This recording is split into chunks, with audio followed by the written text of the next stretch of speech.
Arya, my angel, sing for me. Who could have known that a siren, blessed with a voice of heaven, would have her wings clipped, reduced to a lowly, abused songstress? Day and night, she sang for men, even as her vocal cords tore and blood painted her lips. The sorrow woven into Arya's song only earned her a brutal beating and a blade poised to end her life. Despair clawed at Arya. A silent prayer escaped her lips. Anyone, please, save me. Just then, a stern-faced man approached. Without hesitation, he slew the Emperor and opened Arya's cage. His first words were a command for her to leave. But Arya, yearning for freedom, had forgotten her broken legs. She couldn't go anywhere. The man, with a single glance, gently lifted her from a cage, not to hear her sing. He didn't even seem to mind the risk of being driven mad by her siren song. Arya knew him. He was the Grand Duke, the demon, the one who, at 18, had offered his soul for power and murdered his own family to obtain it. Silent tears streamed down Arya's face. He was the demon who had cast her into hell and the light that had offered her salvation. If there's a next life, she thought, I want to save this gentle, yet broken man. A sudden growl jolted her awake. Was it a dream?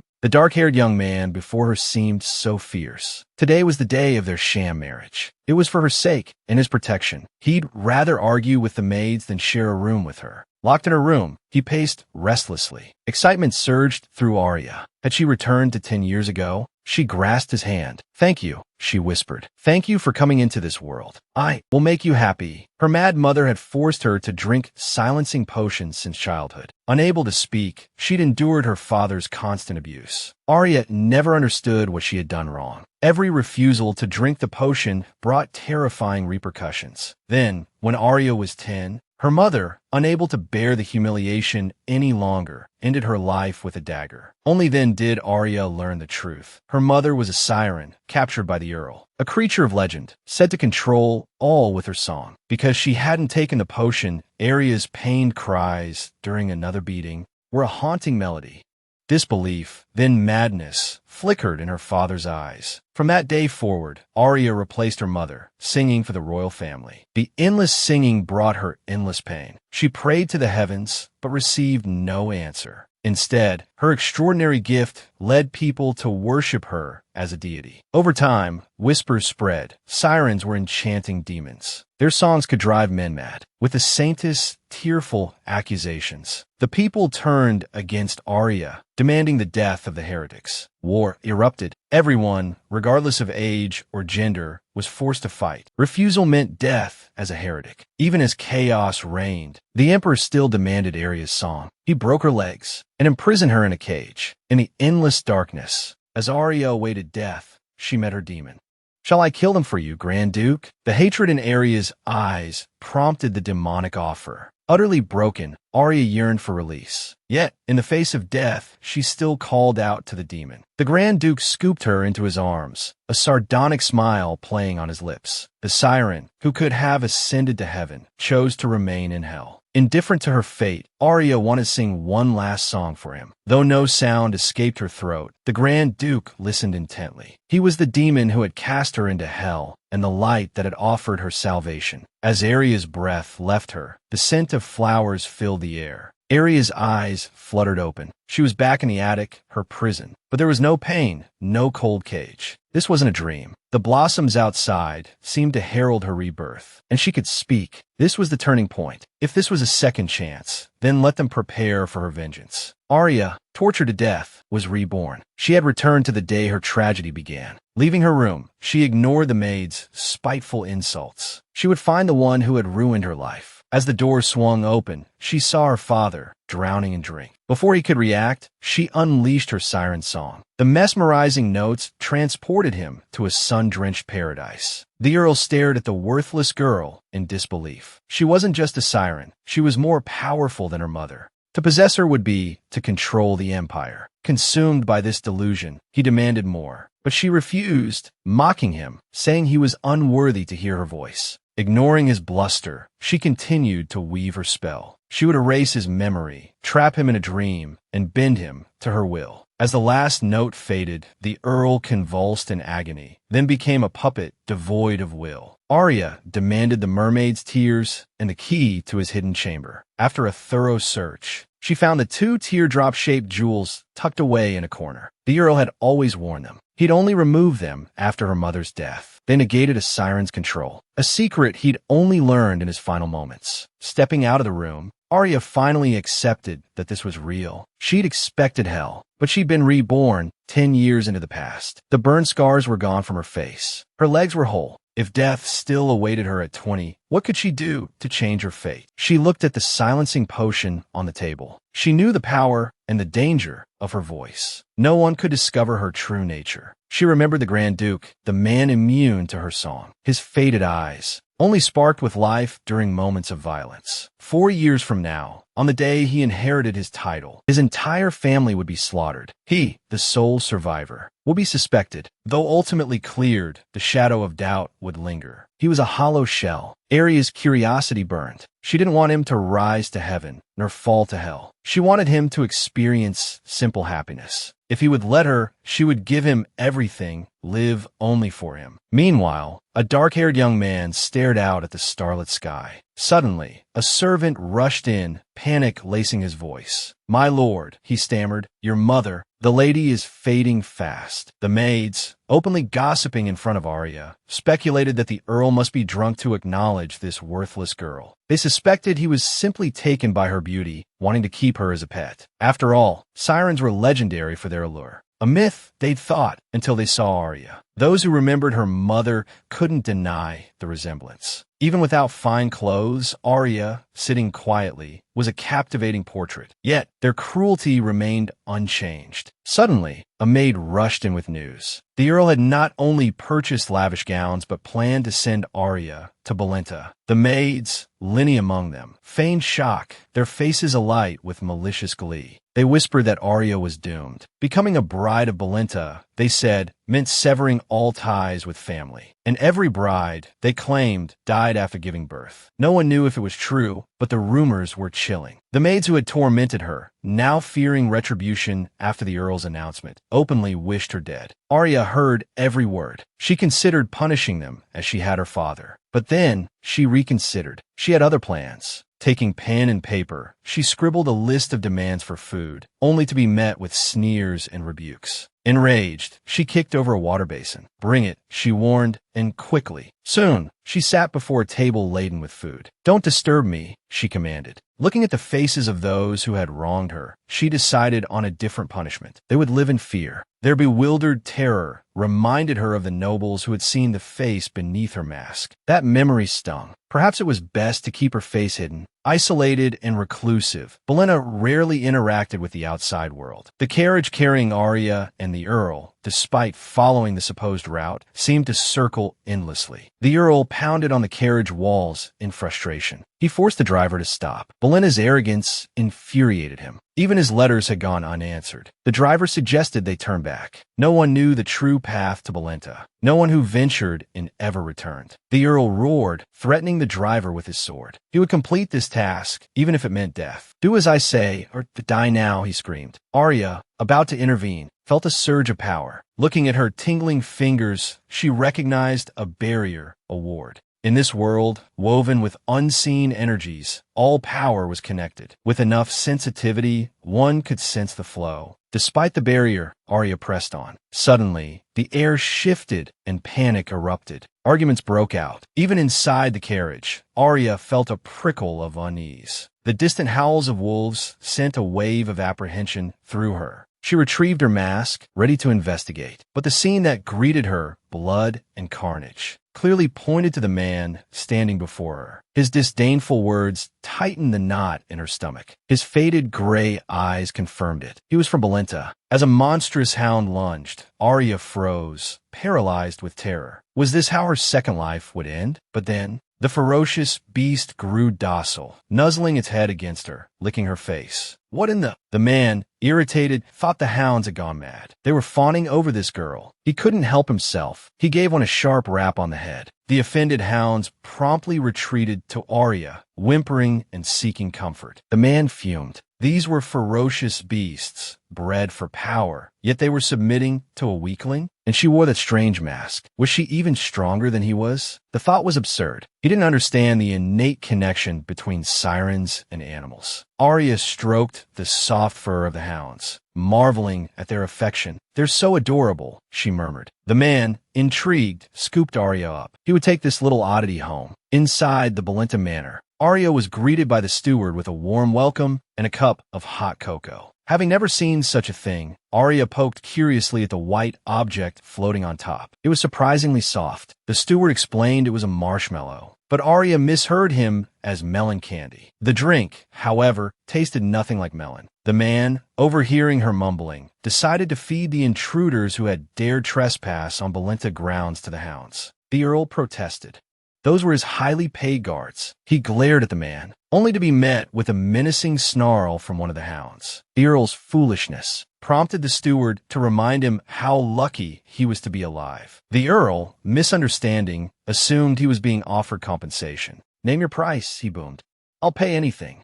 He then stated his purpose for coming, subtly gesturing for Arya to remove her mask. Receiving no response, he coughed and began praising his daughter's beauty. "She's mute," he explained, "so no risk of her revealing secrets. Her only flaw is she's too clever, learns everything quickly." He kept glancing nervously at the man. The steward, losing patience, interrupted. He accused the Earl of insulting Belenta's young master. He ignored the Earl's blustering and stated that any tolerance shown was solely due to respect for the Earl's father. Arya, well aware of her father's dealings, now understood the veiled threat. Belenta's master was a viper. Yet, at that moment, the steward expressed concern for Arya, noting that her mask must make it difficult to drink the cocoa. Arya, surprised by his kindness, heard a bark and the steward's murmur.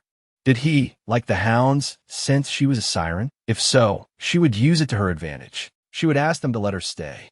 But then, the Earl, impatient, snatched the note from her hand. His rudeness infuriated the adoring hounds. The Earl's crude behavior not only angered the dogs, but also earned him a sharp backhand from their master. He removed his hat. "The girl," he declared, "is mine." He was the Lord of Belenta. Arya studied him, struck by their resemblance. Except for the longer hair, she thought. Noticing her stare, the Grand Duke threatened to throw this strange little thing to the dogs. Arya, however, clung to his coat, nodding vigorously. After a moment of thought, the Grand Duke instructed the steward to prepare the paperwork and payment. The steward beamed, reasoning that anyone who could control animals couldn't be bad. Arya, overhearing, was skeptical. Arya, remembering the man's earlier suggestion of feeding her to the hounds, watched with a flicker of amusement as servants brought in several chests overflowing with gold coins. The Grand Duke intended this as payment for Arya claiming ownership of her. He warned the Earl that any breach of contract would result in the utter annihilation of his family. The Earl, ever grasping, pushed further. He requested custody of any daughters born from a union. Arya, well aware of her father's obsession with sirens, expected the Grand Duke to agree. Instead, the Grand Duke's expression hardened. The Earl was to forget he ever had a daughter. Completely. Not wanting to frighten Arya, the steward suggested the Earl step into the next room. A casual gesture summoned 2 knights who escorted the protesting Earl away. The Earl's cries echoed through the manor. The steward, intrigued by Arya's apparent calmness, refrained from comment. He led her towards a room, suggesting she rest. Arya, curious, followed. The steward ushered her into a simple guest room. To Arya, accustomed to the attic, it felt as luxurious as a princess's castle. Furthermore, the steward had arranged for the young master's own nursemaid to attend her. The woman's effusive praise made Arya blush. The nursemaid then explained the young master's absence. Arya understood. Who would welcome an uninvited fiancé? Sensing Arya's dejection, the nursemaid offered to prepare her some food. Arya, used to cold, stale scraps, hesitated. After a moment, she wrote, "A bowl of warm soup." The nursemaid looked perplexed. Arya added, "Hot cocoa with melon candy." The nursemaid's confusion deepened, while the steward, observing, chuckled. Perhaps she hadn't explained herself clearly. Arya wrote the soft, white thing. The nursemaid's face brightened in understanding. "Of course, dear. I'll bring it right away." Arya, realizing her ignorance, confessed she didn't know the names of many foods. Fearful of disappointing them, she added that she was eager to learn. As the note fluttered to the floor, the nursemaid enveloped Arya in a warm hug. Arya, accustomed to disdain,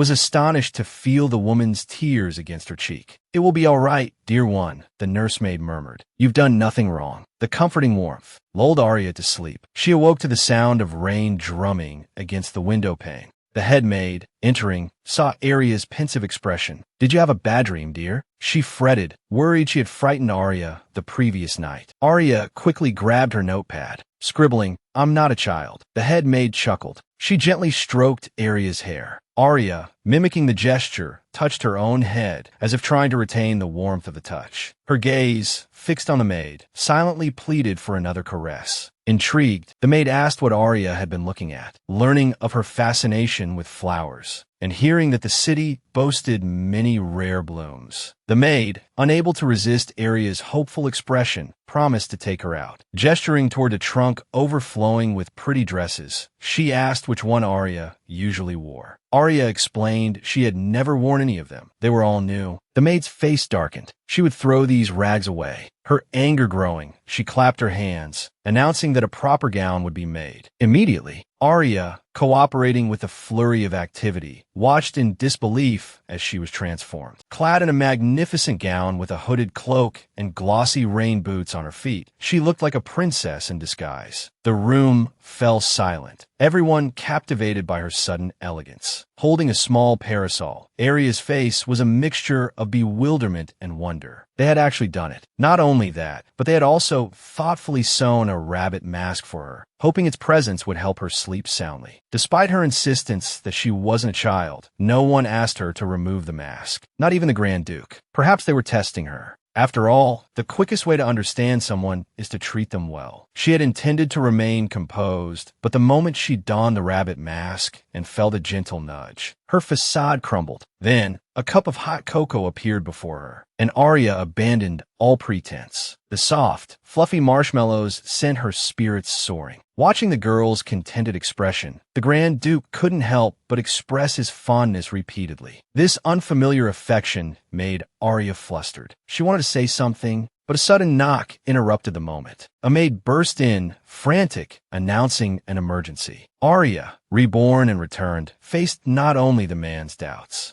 but was also forced to speak against her conscience. She looked up at the top floor, where the Grand Duchess resided. Moments before, the maid had rushed in with news of the Grand Duchess's sudden worsening condition. As head maid, she had to attend to her immediately. Before leaving, she reminded Arya to return promptly after viewing the flowers. Now, Arya was alone, wandering the grounds. He should be at his mother's bedside, shouldn't he? Lloyd, who deeply loved his mother, had been tormented by the inability to accept her death in his previous life. To avoid repeating that tragedy, he needed to save her. But as an outsider, Arya had no way to enter the Grand Duchess's chambers. Lost in thought, Arya didn't notice someone approaching. She startled as a sharp blade pressed against her throat. "Who are you? What are you sneaking around here for?" Faced with the sudden interrogation, Arya, unable to speak, was pressed further as the man demanded her purpose. The man's vibrant expression was a stark contrast to the vacant gaze she remembered from her past life. It seemed he wasn't always mad. Losing patience, Lloyd threatened to roll her head in the mud until her skin was flayed. The vivid imagery brought a flicker of composure back to Arya. Confirming the girl's inability to speak, Lloyd finally sheathed his sword. It was then that Arya understood. He was testing her, probing for deception. His sharp intuition made it difficult for her to prove herself. Watching the girl cower, Lloyd gave her the nickname Little Rabbit. He then revealed he could read lips. If she wanted to express her true feelings, she could mouth the words. "My true feelings. To break free from my cage and meet you. To be your spark. To illuminate you. To help you become a brilliant, dazzling star. Even if it cost me my life, I have no regrets." But these words she couldn't utter. It was merely an expression of affection for another. Amused, Lloyd noticed the intensifying rain. He took the girl's hand, leading her to shelter. Along the way, he commented on her thin frame, noticing a trickle of blood on her neck. He produced a silk scarf and, turning her around, gently bandaged the wound.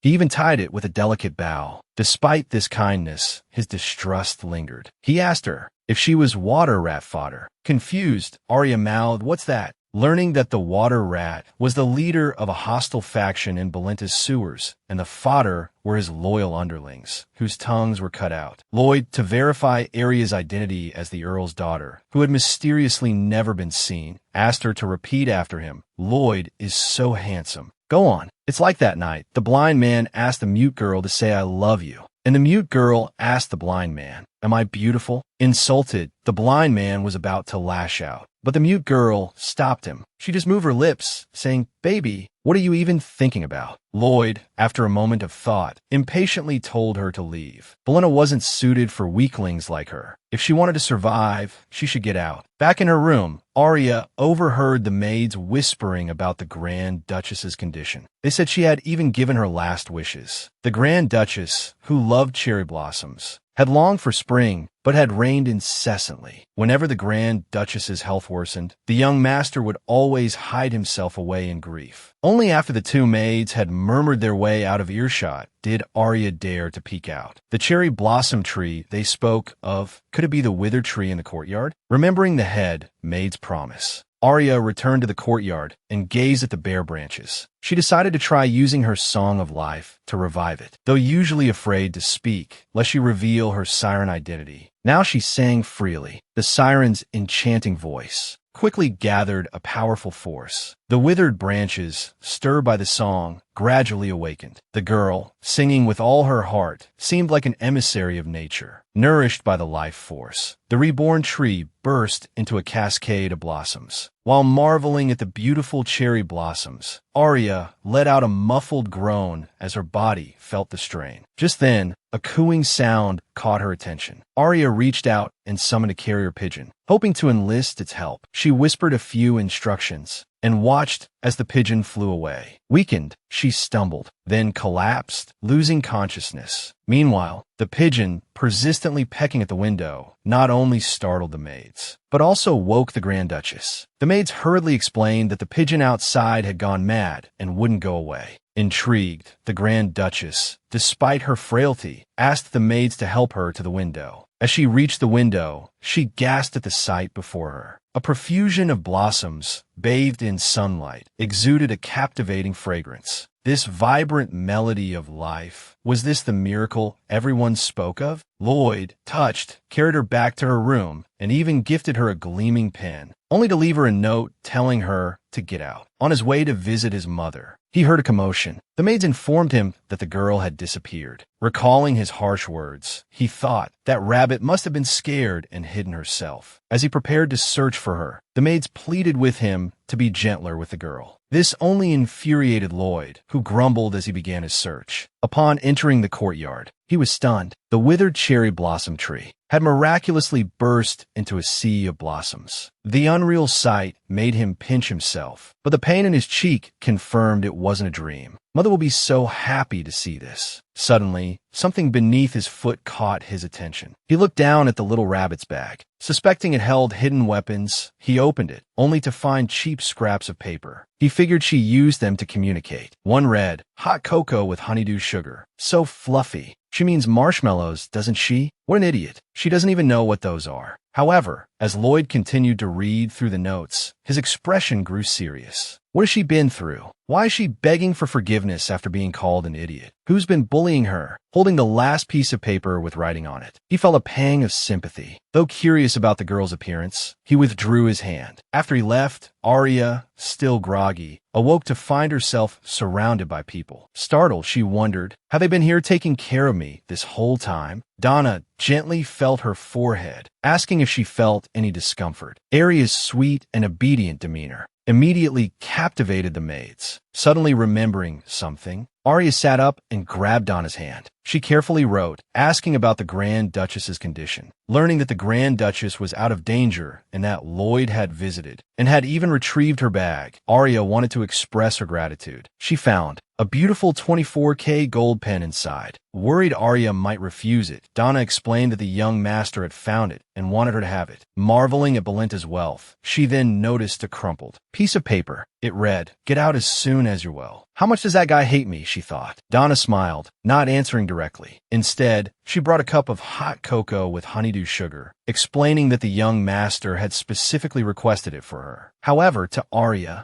it felt like he was telling her to gather her strength and get as far away as possible. Her tragic past made her afraid to express any emotion, even to the point where she struggled to eat. Worried she would go hungry, the maids gave her a jar of candies to keep with her. Having never seen anything like them, she wondered if these star-like jewels were edible. She tentatively put one in her mouth. The sweet taste exploded on her tongue. Her expression of pure delight brought joy to everyone watching. Knowing she loved plants and mindful of her delicate health, they brought her beautiful flowers. Excitedly, they introduced them to her. This is a red rose. That's a violet, as Arya reveled in the sea of blossoms. 2 knights entered the room. They were assigned as her temporary bodyguards. One of them, however, looked incredibly reluctant, as if forced into the duty. Just then, Arya suddenly sneezed, startling everyone.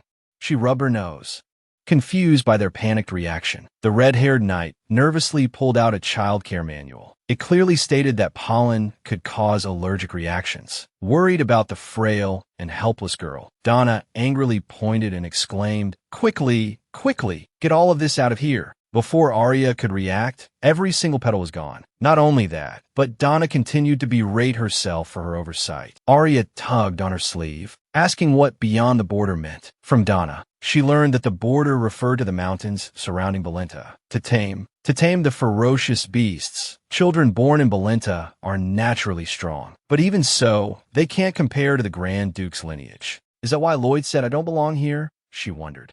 Just then, a maid arrived, pushing a cart laden with food prepared for Arya. Donna, however, intercepted it. She worried the ginger soup might upset Arya's stomach, and the egg custard too, fearing a potential risk of infection. In her eyes, Arya was like a newborn baby, requiring the utmost care. Arya knew she wasn't a child, but their attentiveness filled her with a warmth she had never known. At that moment, an unfamiliar voice reached her ears. The speaker not only criticized her frail appearance, but also mocked her as unworthy of Belenta's young master. Arya, with her siren hearing, caught every word despite the hushed tone. In response to the insults, Arya gestured for the man to approach. Though outwardly obedient, his words remained sharp. "What are your orders, miss? If you can't speak, write them down." His disdain and provocation were clear. How would Arya respond? He could have been the head of security, but he chose to assert his power by belittling her. He even sneered, calling her an unwanted beggar. Unfazed, Arya asked his age. 24. "So what?" he retorted. Arya feigned surprise. "So old and still just talking big? It's okay if your body is weak, but it's a shame if your brain is too." Her unexpected sarcasm infuriated him. "And you? What about this pitiful act you're putting on?" Arya remained calm, writing, "I won't become someone like you." Enraged, the knight yelled, "You brat, say that again."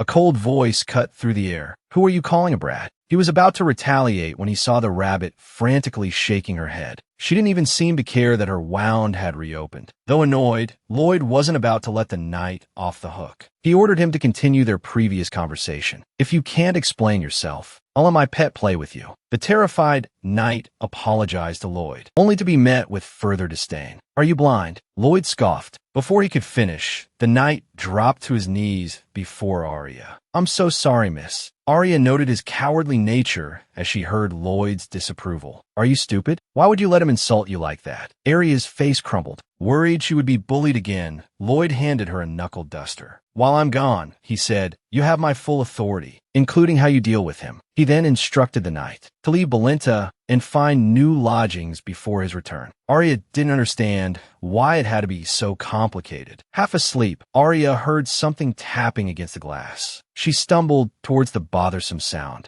and found the white dove that had delivered the letter earlier. Something was tied to its leg. Curious, she played with the dove for a moment before removing the note. She had been prepared for death, but now felt a glimmer of hope. No matter what, she would fight to live. Though this was what she desired, the thought of her siren identity being exposed and the terrible consequences it could bring. Torn, Arya eventually picked up a pen and paper, composing a reply. She instructed the dove to tell the Grand Duchess, "Whether it's the scorching heat of summer, the abundance of autumn, or the pure white of winter, I will strive to prolong them for you." The letter in her hand made her uneasy. Arya knew a siren's song of life could save the Grand Duchess, but her fragile body couldn't yet withstand the impact of the song. After much deliberation, she decided to find a suitable place to practice singing. Just as she was looking around, Donna grabbed her hand. "Miss, your body hasn't fully recovered. You can't just run around. I won't be swayed by your cuteness." Arya blinked her large, innocent eyes on the verge of tears. Donna's resolve crumbled. All right, but, miss, you must return quickly." Before Arya left, Donna reminded her not to worry about getting lost, as everyone would be happy to help her. And so, she wandered through the vast ducal estate, finally finding a place to her liking. Suddenly, she was assaulted by an unidentified object, panting and breathing hot air on her. It was the hound she had seen the other day. Arya looked around, but saw no one else. Curious why the dog was there, she learned it had followed her scent, looking for affection. To test their compatibility, Arya commanded it to lie down and even roll over. The dog obeyed each command. She thought, I must be a natural beast tamer. This explained why her father kept animals away from her. After a moment of thought, Arya decided to ride the hound. Perhaps the dog could help her. After a short ride, instead of a secluded spot, the dog led her directly to the Grand Duke. Arya plastered a polite smile on her face, while inwardly wanting to pull out every hair on the dog's body. The Grand Duke picked her up as if she were a kitten, fussing over the dog while shaking her, warning her to be gentle with his beloved pet. After venting his displeasure, the Grand Duke asked what she wanted. Confused, Arya fumbled for her pen and paper, unsure how to address him. Your Highness felt too formal, Grandpa too strange. She settled on, Uncle, I wanted to see you, so I came. The words on the paper nearly turned Lloyd's green hair red. What has this poor child been through, he thought, to seek out the living embodiment of death? Under Lloyd's scrutinizing gaze, Arya expressed her happiness at seeing him again. The Grand Duke, bewildered, couldn't understand what she was doing, but her boldness piqued his interest. The Grand Duke's slight upturn of his lips made Arya aware of the change she had wrought. The notoriously ill-tempered demon was being pursued by a little girl saying, I missed you. So, is this why you tormented my dog and came here? He asked. Arya nodded without hesitation, leading him to believe she had come to play. Though that wasn't her intention, such unprovoked affection was suspicious. The Grand Duke feigned impatience, but he was already prepared to entertain her as he would his own son. Lloyd, knowing his father well, urged him to be calm. Miss is delicate. She can't handle your enthusiasm. Meanwhile, Arya was imagining the affectionate bond between father and son. It must be a beautiful sight, she mused. Unexpectedly, the Grand Duke was also complaining about Arya's frail constitution. He gets sick as soon as he arrives. I'm afraid I'll accidentally crush him. Seeing the Grand Duke's predicament, Arya declared her fondness for playing with dogs. This, however, caused Lloyd's face to darken. Was he less appealing than a dog?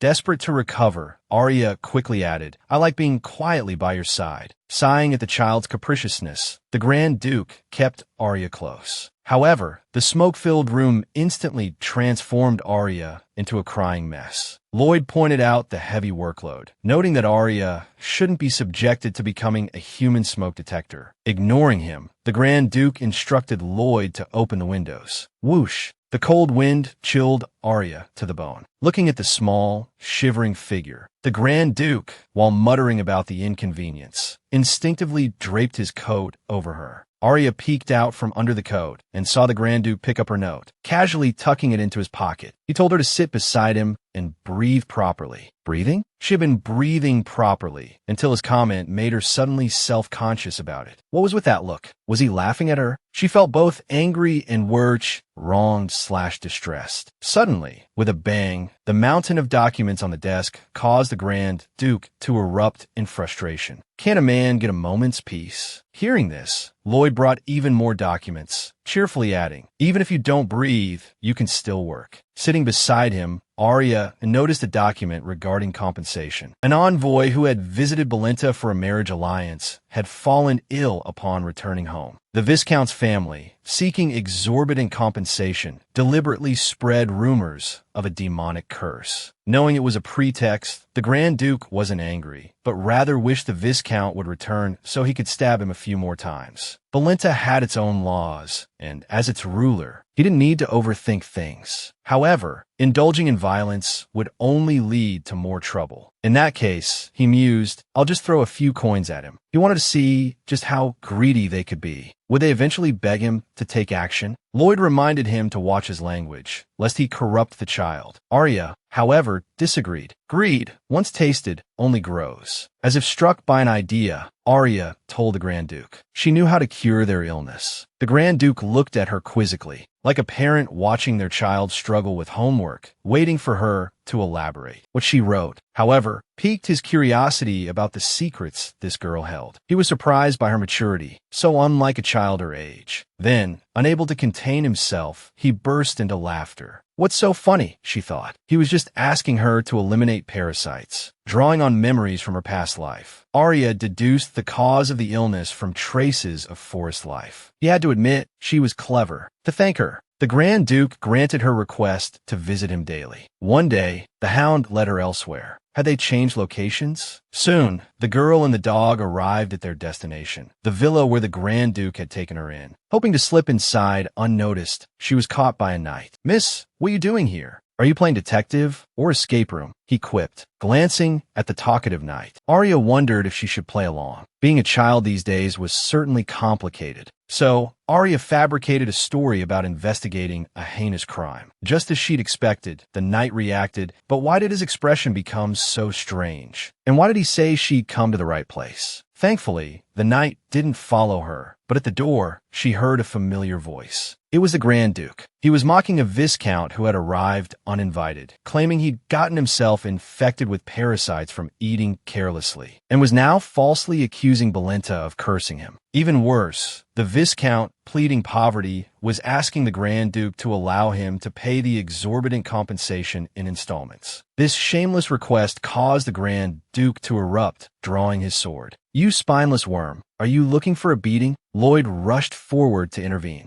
Your Highness, calm down. We agreed to talk for 10 minutes before threatening him. However, the next second, the Viscount offered a family heirloom as part of the payment. Mollified, the Grand Duke sheathed his sword. That's not enough. You still owe 30 billion. I'll give you one more month. Otherwise, don't blame me for being ruthless. Now get out of my sight. Arya didn't have time to react before the Viscount, fleeing in panic, knocked her off balance. Where did this wild child come from? The man, about to grab her roughly, noticed her hair color. He not only rudely ripped off her mask, but also revealed a vile smirk. So, it's the musician's brat. You look just like your mother. Here to sing for your supper? Well, give up on being a performer. With Belenta's wealth, we can make you famous throughout the empire. You might even catch the Emperor's eye. Become a gilded cage bird. Just as he said, in her past life, Arya had been caged, frequently beaten black and blue, even having her legs broken, forced to sing. Even with torn vocal cords and coughing up blood, she hadn't been allowed to stop. In her despair, she had met Lloyd, and now his father was rescuing her in the same way. Lloyd sighed softly.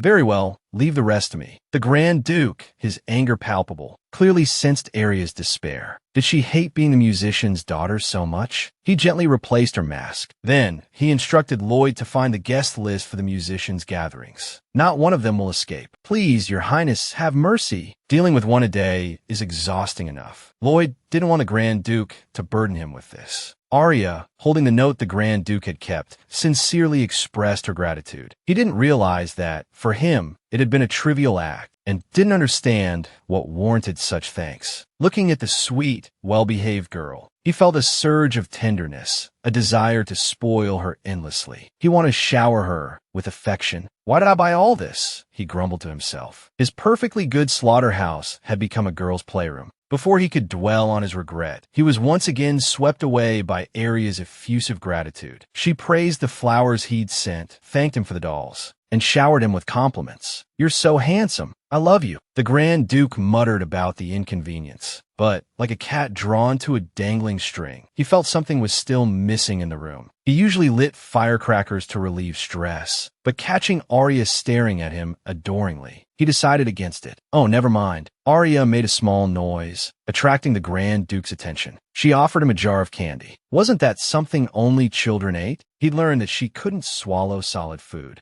Perhaps it was a result of psychological trauma. Even the doctors hadn't found a solution. Only through communication, by venting the negative emotions built up in her heart, could she get better. Lloyd, however, didn't want the irascible Grand Duke to blame him. You know the cause, but can't cure her? Drag him out and execute him. Your Highness, please calm down. He's the only one who's diagnosed the problem. If you kill him, no one will be able to treat her. The young lady enjoys your company. Perhaps, Your Highness, you could try spending time with her. Looking at the table covered in notes filled with Arya's praises, the Grand Duke mused. The little one should be arriving soon. Marry me, Arya blurted out, startled by the sudden proposal. What's gotten into the old man today? She wondered, remembering she was the one who had, in a way, invited herself. Regardless, she felt she needed Lloyd's consent. She didn't want any animosity between them. However, the Grand Duke misinterpreted her hesitation as dislike and began to talk about his younger son, Vincent. Panicked, Arya quickly explained, "You can't force love if the young master isn't willing." She expressed her desire to stay by the Grand Duke's side. He reconsidered, thinking adopting a daughter wouldn't be so bad. "I heard you can't eat because you have difficulty expressing your emotions." "I don't quite understand what that means," he admitted. "But if anyone insults you, I'll rip their mouth apart. If anyone looks at you in a way that makes you uncomfortable, I'll gouge their eyes out. Don't be afraid. I'm here for you.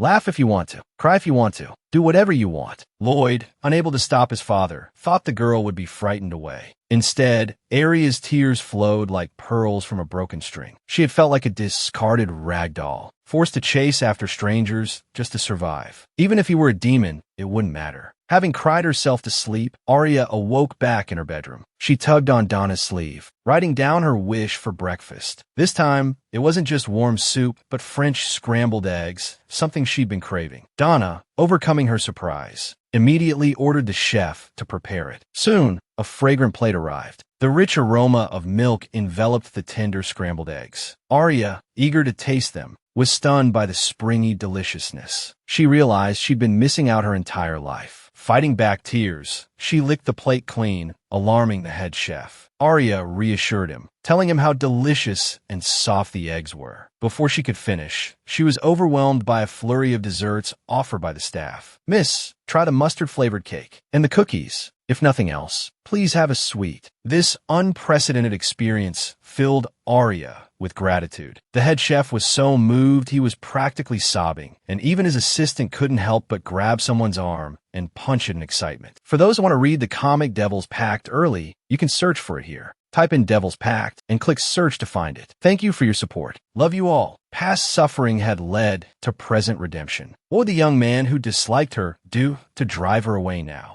Lloyd, with his raven black hair and elegant bearing, looked particularly handsome in the sunlight. Walking towards him was his blonde younger brother, Vincent. The two brothers, home for the holidays, were surprised to be ignored by the servants. The servants seemed preoccupied with constructing some sort of entertaining structure. Lloyd inquired about it and was shocked by what he learned. What has gotten into father? He's building an amusement park in the mountains for that sickly girl? And why is she still here? Isn't she afraid of dying? Vincent, noticing his older brother's annoyance, was curious to see how Lloyd would react. He never expected Lloyd would contemplate burying their father alive. The two brothers traversed a large portion of the back mountain, finally stopping before a large tree. Following Lloyd's gaze, Vincent saw a young girl sleeping soundly, leaning against a leopard. Various animals surrounded her, more like guardians than a threat. Is this the innate ability of a siren? He wondered. She's not only tamed Lloyd's cheetah, but she's also captivated the demon Grand Duke of Villainous. Fascinating, truly fascinating. I wonder who will be the next to be tamed. Arya rubbed the sleep from her eyes. Was it her imagination, or had someone been here? The footprints on the ground confirmed her suspicions. Who could it have been? She pondered. Back at the villa, Arya resumed her self-imposed piggy-fattening project. Ever since overcoming her emotional block, exploring new culinary delights had become a source of great anticipation. Under Donna's meticulous care, despite her already rounded belly, Arya knew it wasn't enough. She needed to regain her strength quickly. Only then could she sing this song of life, a melody with the power to resurrect. Its counterpart, this song of ruin, held the power to steal souls. However, in her past life, she had only barely managed to sing it at the age of 14. just before the news of Belinta's tragic annihilation reached her. Time was of the essence. She needed to eat more. Oblivious to the curious glances around her, Donna brought her another steak. Aria's practiced and elegant dining etiquette piqued Donna's curiosity. The young lady's impeccable table manners clearly indicate rigorous training, she thought. Unbeknownst to Donna, this was muscle memory ingrained from Aria's past life, thanks to her father's strict tutelage. To avoid further suspicion, Aria feigned weakness, sullenly declaring she was too weak from hunger to eat. Internally, she cringed at her own performance. Now I've really dug myself into a hole, she thought. To her surprise, not only did no one question her, but the staff eagerly offered to assist, even engaging in a talent show of sorts to win the privilege. Their competitiveness gave Aria a headache. Sensing the situation, Donna shrewdly called out, "Miss, you prefer how I cut your meat. The rest of you, just stand there and learn." Dressed and ready, Aria looked like a porcelain doll. Donna informed her, "The young master has returned. Would you like to see him?" Aria shook her head vehemently. She suspected Lloyd would try to send her away again. It wasn't the right time to meet, not until she had the power to save the Grand Duchess. Lost in thought, Aria wandered into the library. Secluded and surprisingly soundproof, it seemed the perfect place to practice her singing. However, the sight before her stopped her in her tracks. A young man stood amidst a chaotic pile of books. His short blonde hair fell softly across his forehead, and his smiling eyes seemed to hold 1,000 stars. What secrets did this boy hold? The frail, venomous young man, Vincent, adopted by the demon Grand Duke for his exceptional talent. He became a celebrated genius, only to be cast out before Belinta's fall. Rumors circulated that he was a spy from the Sugo family. Since then, Vincent had reportedly lived a life consumed by alcohol, teetering on the edge of darkness, leading to a tragic end. But the young man before her didn't seem like someone resigned to such a fate. "Sister-in-law, do you enjoy philosophy?" Snapped out of her reverie, Aria glanced at the book she'd picked up at random. "I don't understand any of this," she thought. But in Vincent's eyes, her silence translated as interest. And so, Vincent launched into an enthusiastic display of his knowledge, leaving Aria sweating profusely under the barrage of information. He even insisted on pressing his favorite books into her hands. Aria was acutely aware of his misunderstanding, a misinterpretation that Vincent, with his sharp perception, quickly picked up on. He chuckled at his own fixation on intellectual brilliance and openly expressed his disdain for the ignorant, declaring their existence a waste of good air. Looking at the boy's genuinely innocent smile, Aria thought she finally understood why he'd been cast out. Their subsequent encounters felt less like coincidence and more like a carefully orchestrated prank. Aria decided to find a new sanctuary, only to be interrogated by Vincent about her purpose in being there. Having finally tracked her down, he proceeded to flaunt his supposed understanding of the book she was holding. Aria, reaching her limit, snapped, "Find me something appropriate." With a flourish and a whoosh, a book titled 3,000 Questions for Dummies materialized in his hands. 1 + 1 is equal to 22. 2 + 2 equals 3. It began. The insulted girl nearly spewed metaphorical lava onto his face. Back in her room, Aria paced restlessly, a sight that worried Donna, who had never seen the young lady in such a state. Little did she know, Aria was on the verge of eruption.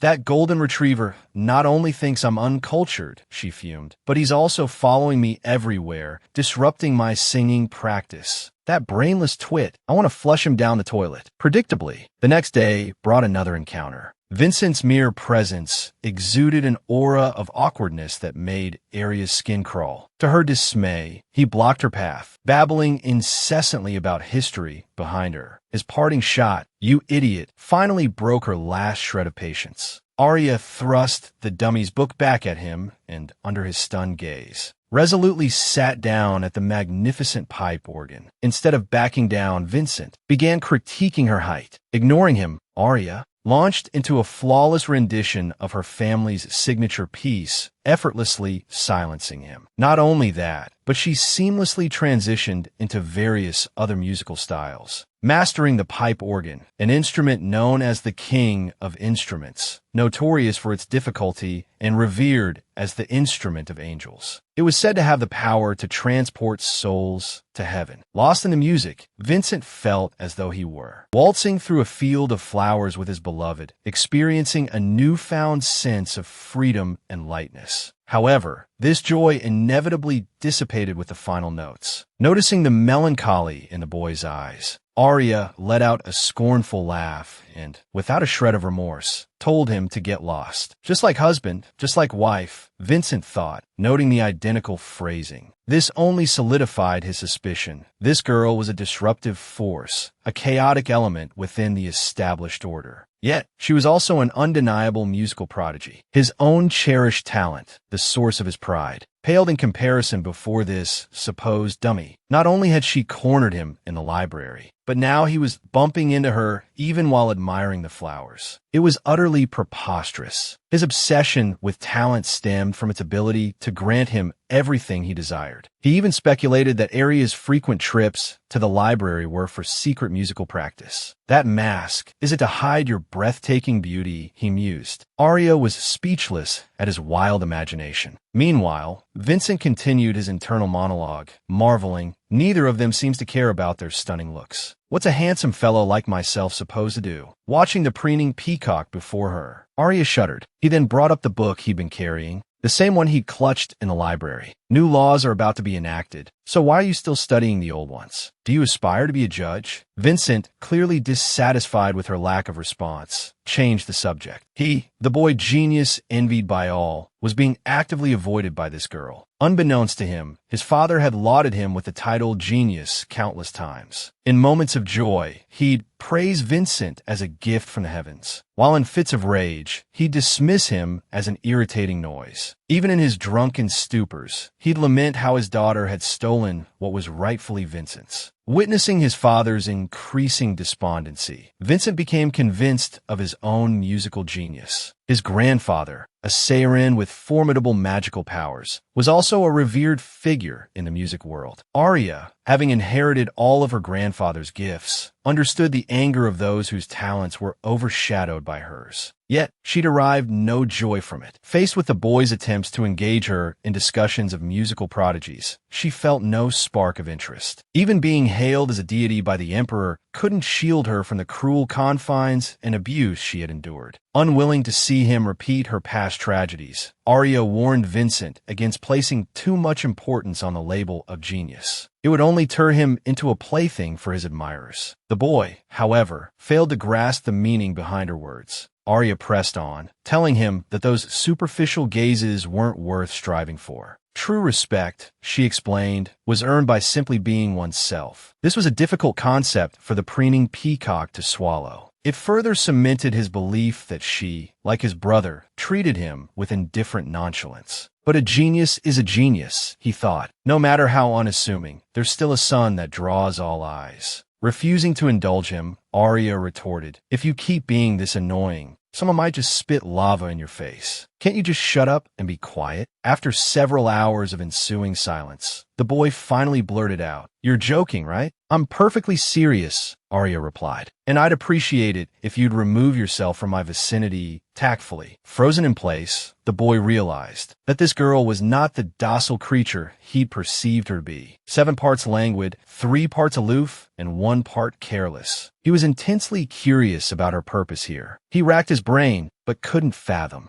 how a frail, sickly creature could even dream of protecting a cheetah, a predator far stronger than herself. Let me cry. Ever since receiving her stepmother's last letter, Arya had been constantly on the lookout for the white dove. This time, however, things were different. The dove carried no letter, only a sprig of flowers. Arya surmised that her stepmother's condition had worsened. Just as she was about to formulate a reply, the dove, as if startled, abruptly flew away. Behind her, she heard the rhythmic tap-tap-tap of approaching footsteps. A figure in a black panther strolled leisurely towards her. "Here to chase me off again?" she wondered. The panther, tail wagging, stealthily approached. Arya, thinking it wanted to play, reached out, only for the panther to dart away at the last moment. She tried several more times, but the panther nimbly evaded her each time. This creature, is it toying with me? She thought, just like its owner. Unbeknownst to her, the owner in question, Lloyd, was equally perplexed. Regardless, Lloyd thought, this girl must leave. He intended to revoke the privileges he'd granted her. Hearing the expected response, Arya felt a flicker of inexplicable annoyance. Unaware of what she was planning, Lloyd watched as she suddenly extended her hand. Before Lloyd could react, a cry of pain echoed through the air. Arya stared at her hand, now bruised from the panther's impact. Relieved that the panther hadn't seriously injured her, she looked up to see Lloyd clutching her hand, his face etched with worry. He'd appeared without a sound, and now he was scolding her for being careless. Gently, he lifted her hand, chastising her lack of vigilance. This troublesome woman, he muttered under his breath. Arya looked at her tightly bandaged arm. It's not like it's broken, Arya thought. Isn't this a bit much? Is this your tactic? Every time I say I'm going to send you away, you either get sick or injured. Are you trying to make me care about you? Lloyd froze, embarrassed by his own foolish question. Care about you? He quickly turned away and denied it. I don't. Anyway, just leave as soon as you're healed. Arya was bewildered by his hot and cold attitude. Like pet, like owner, she mused. Unable to continue the conversation, Lloyd told her to go to the infirmary. Arya couldn't help but smile. He really is a kind boy with a tough exterior, she thought. Without Vincent's interruptions, Arya was able to practice her singing in the library as she'd wished. She could now manage the songs of peace and nature, as well as the control songs, charm, forgetfulness, and sleep. But the songs of life and destruction. The moment she opened her mouth to attempt them, a searing pain shot through her, causing her to collapse on the floor. She'd been diligently eating and exercising and could easily sing a line or two of the other songs. But life and destruction remained locked away, impossible to even begin. Do I really have to wait 4 years? But Lloyd can't wait that long. And my stepmother definitely can't. The thought made Arya's head throb. Armed with the experience of her past life, she'd assumed that diligent practice would be enough. But she possessed all this magical power and couldn't use it. Lying on the floor, lost in thought, a sudden realization struck her. Perhaps the one who created the barrier could help her. Even living a second time, she hadn't been able to change anything. Desperate for a way to access her power, Arya didn't notice the man walking towards her. By the time she reacted, she was already sprawled on the floor. Scattered documents caught her attention. This is... Before she could examine them closely, the man erupted in a torrent of curses. Recognizing her as the young lady, his demeanor instantly shifted to one of profuse apologies. Under her scrutinizing gaze, the Baron grew flustered. He hastily explained that he was merely there to help organize the documents. While straightening her dress, Arya snuck a few more glances at the document's contents. That strange look. Could she have seen something? The Baron worried. He then muttered dismissively. What could an uneducated brat like her understand? Besides, the madam's time is almost up. I'm sure I'll be rid of her soon. It was only then that Arya understood why Lloyd had been so fixated on that old legal codex. A sudden unease washed over her. Watching the Baron walk away, a mischievous thought sparked in her mind. With a sharp whistle, a flock of doves gathered at the window. Following her command, they launched a coordinated attack, pecking at the Baron until he cried out in pain. In the chaos, they also snatched several important documents. Hearing the commotion below, Arya knew her work was done. Without looking back, she headed off to find the Grand Duke. As she opened the door,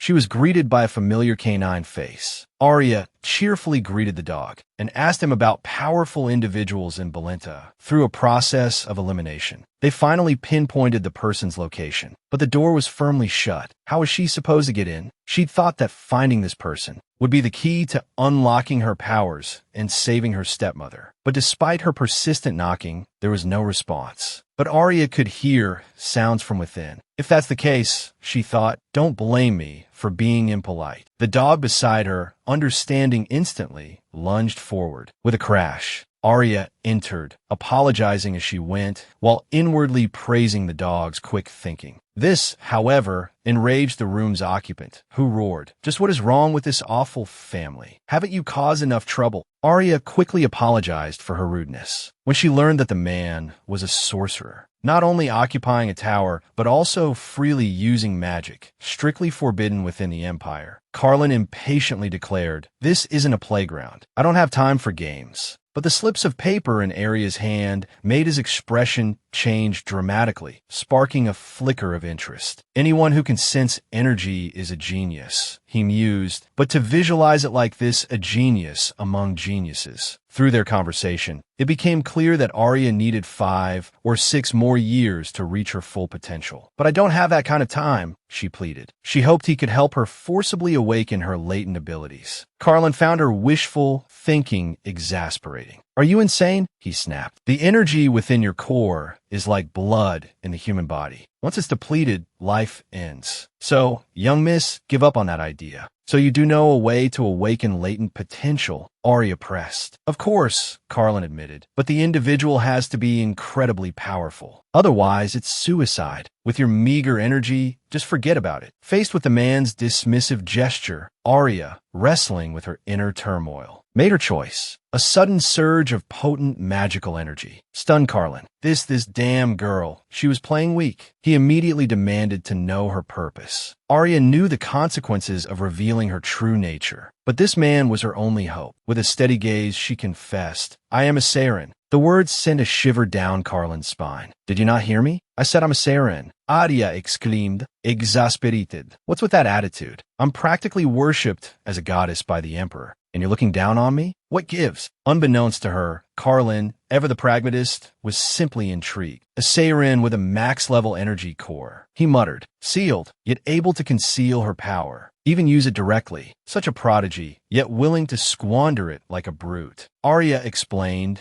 that she was a child born from a forced union between her father and a Saren, treated as a tool from birth, and cruelly sold simply because she couldn't speak. Her calm recounting made Carlin's blood boil, but he still refused her reckless request. "Why the rush?" he asked. "I have to change the future," Arya declared, "even if it makes me seem crazy." Just as she was about to elaborate, Carlin interrupted, rubbing his aching head. He showed no curiosity about her apparent ability to foresee the future. He didn't want to hear it, didn't want to change anything. "Everyone has a predetermined fate," he stated. "We're all like gears in a clock. Change one thing, and you risk breaking the entire mechanism. If you don't want destruction, you have to replace other gears. And that comes with a price you can't imagine." Arya understood. Resurrecting Donna might mean sacrificing a life. If she didn't change things, that kind, gentle boy would become a weapon of slaughter once more. No, Arya murmured, shaking her head. Looking around the sparsely furnished tower room, still unwilling to give up, she suddenly posed a strange question that left Carlin bewildered. "If what you say is true," she began, "and knowing the future inevitably leads to a desire to change it, then why does he still exist? It means he represents the will of the machine itself. Therefore," she concluded, "you have to listen to me." Ignoring Carlin's protests, Arya continued, "Even if the future is difficult to change, even if nothing changes, I can distinguish right from wrong. If the machine is broken, I have a reason to help fix it. Instead of fearing the price," she declared, "it's better to shoulder the burden and try with all my might." Carlin, despite himself, admired her courage. "One person against the fate of all," he muttered, shaking his head. "Suffering so much yourself, yet still trying to shield others." He sighed, resigned. "Let time be the judge of your choice, then." Arya smiled and asked him to escort her out of the city. And so, under someone's disgruntled gaze, Carlin retrieved a long-hoarded teleportation scroll, a sudden feeling of being tricked bubbling in his chest. Before she left, he told Arya to return quickly. After all, he grumbled, that puppet won't fool those two for long. Unsure if he was doing the right thing, he repeated his warning. "If you encounter danger, come back immediately." The moment Arya tore the scroll, the dog beside her lunged forward. Just like that, girl and dog vanished without a trace. Teleporting to the Holy Empire, Arya surveyed her surroundings. A sudden bark reminded her of the dog that had followed her. Arya glared at him, scolding him for his impulsiveness and recklessness. But looking at his dejected expression, she couldn't help but stroke his head. "You silly, lovable mutt," she sighed. "Well, since you're here, let's do this together." Girl and dog arrived at a village. This was the Empire's exile land, a gathering place for vagrants and criminals. Arya pulled up her hood. Despite her caution, she was still, deliberately knocked down by someone, a drunken vagrant. However, his poorly concealed pink hair caught the vagrant's eye. The man cursed crudely, already plotting to sell her. Fresh out of the gate, and I run into a creep, Arya thought, exasperated. Not only does he bump into me, but he insists on grabbing my face. Seeing the strawberry shortcake, as the vagrant leeringly called her, sent the protective dog into a furious frenzy. Arya, watching the now terrified vagrant flee, felt a surge of relief. Pulling her cloak tighter, she couldn't help but sigh. This place is chaotic. She told the dog to hide in the forest. Otherwise, she muttered, we'll be making a trip to the market. Watching the sky darken, she knew she needed to hurry. Even a short journey was fraught with unexpected dangers and filth. Carefully picking her way, Arya finally reached the dilapidated temple. No one, except perhaps the saint who pitted all beings, would think to look for a sacred relic here. Carefully searching the area, Arya felt something strange beneath her feet. Brushing aside the overgrown grass, she revealed an entrance to a basement. However, she wasn't strong enough to open it, and the noise she made alerted someone nearby. Arya quickly hid and cautiously peered out. It was another drunken vagrant. With all her strength, she finally pushed open the heavy door. But inside, it was pitch black. There was nothing there. Arya searched the temple for a while longer, drawn to a single, well-preserved box. She eagerly opened it. Inside lay a withered tree branch, a sacred relic imbued with the aura of divine punishment. Having found what she sought, Arya knew she had to return quickly, continuing to feel along the wall. Her fingers brushed against a protrusion. Unable to resist her curiosity, she pulled out the loose brick and discovered a small hidden compartment. After some fumbling, she found a delicate necklace. It appeared to be the saint's personal ornament, yet it held no discernible power. Deciding to take it back for further study, she finally managed to climb out of the basement, only to be immediately surrounded by several burly men. One of them, holding her like a scruff of a kitten, demanded she hand over whatever she'd found. The worthless trinket he received infuriated him. Glancing at Arya, he rudely ripped off her cloak. Her long, pink hair instantly captivated the group. They decided she was worth far more than any trinket and would fetch a handsome price. Little did they know, their intended victim was already plotting their downfall. As the threat loomed closer, Arya prepared to defend herself, but was interrupted by the sudden appearance of a young man. The thugs weren't fazed. Instead, they were thrilled at the prospect of selling him too. The young man, righteous and indignant, attempted to reason with them, appealing to their sense of morality. This only provoked raucous laughter from the outlaws. They mocked him, challenging his faith. "If your God truly exists," they jeered, "let him punish us now." What began as a heroic rescue attempt quickly devolved into a brutal beating, leaving the young man crumpled on the ground like a rag doll. He seemed to be a knight in training. Regardless, he had tried to help her. With a sharp whistle, Arya's dog appeared, majestic and imposing. Remembering the Grand Duke's penchant for feeding people to his hounds, she looked away. A moment later, the dog returned, panting and nudging her hand with a scrap of cloth, seeking praise. "That liar," Arya muttered, thinking of the Grand Duke. Preparing to leave, she noticed the unconscious young man. With some effort, she dragged him onto the dog's back. It would delay her, but her conscience wouldn't allow her to leave him. Arya settled the young man at the cathedral and turned to go but paused. She worried that the ordeal might leave the idealistic young man scarred. So she left a small note of encouragement. They would likely never meet again, but she sincerely hoped he would retain his youthful idealism. Leaving the cathedral, Arya, her pink hair hidden beneath her hood,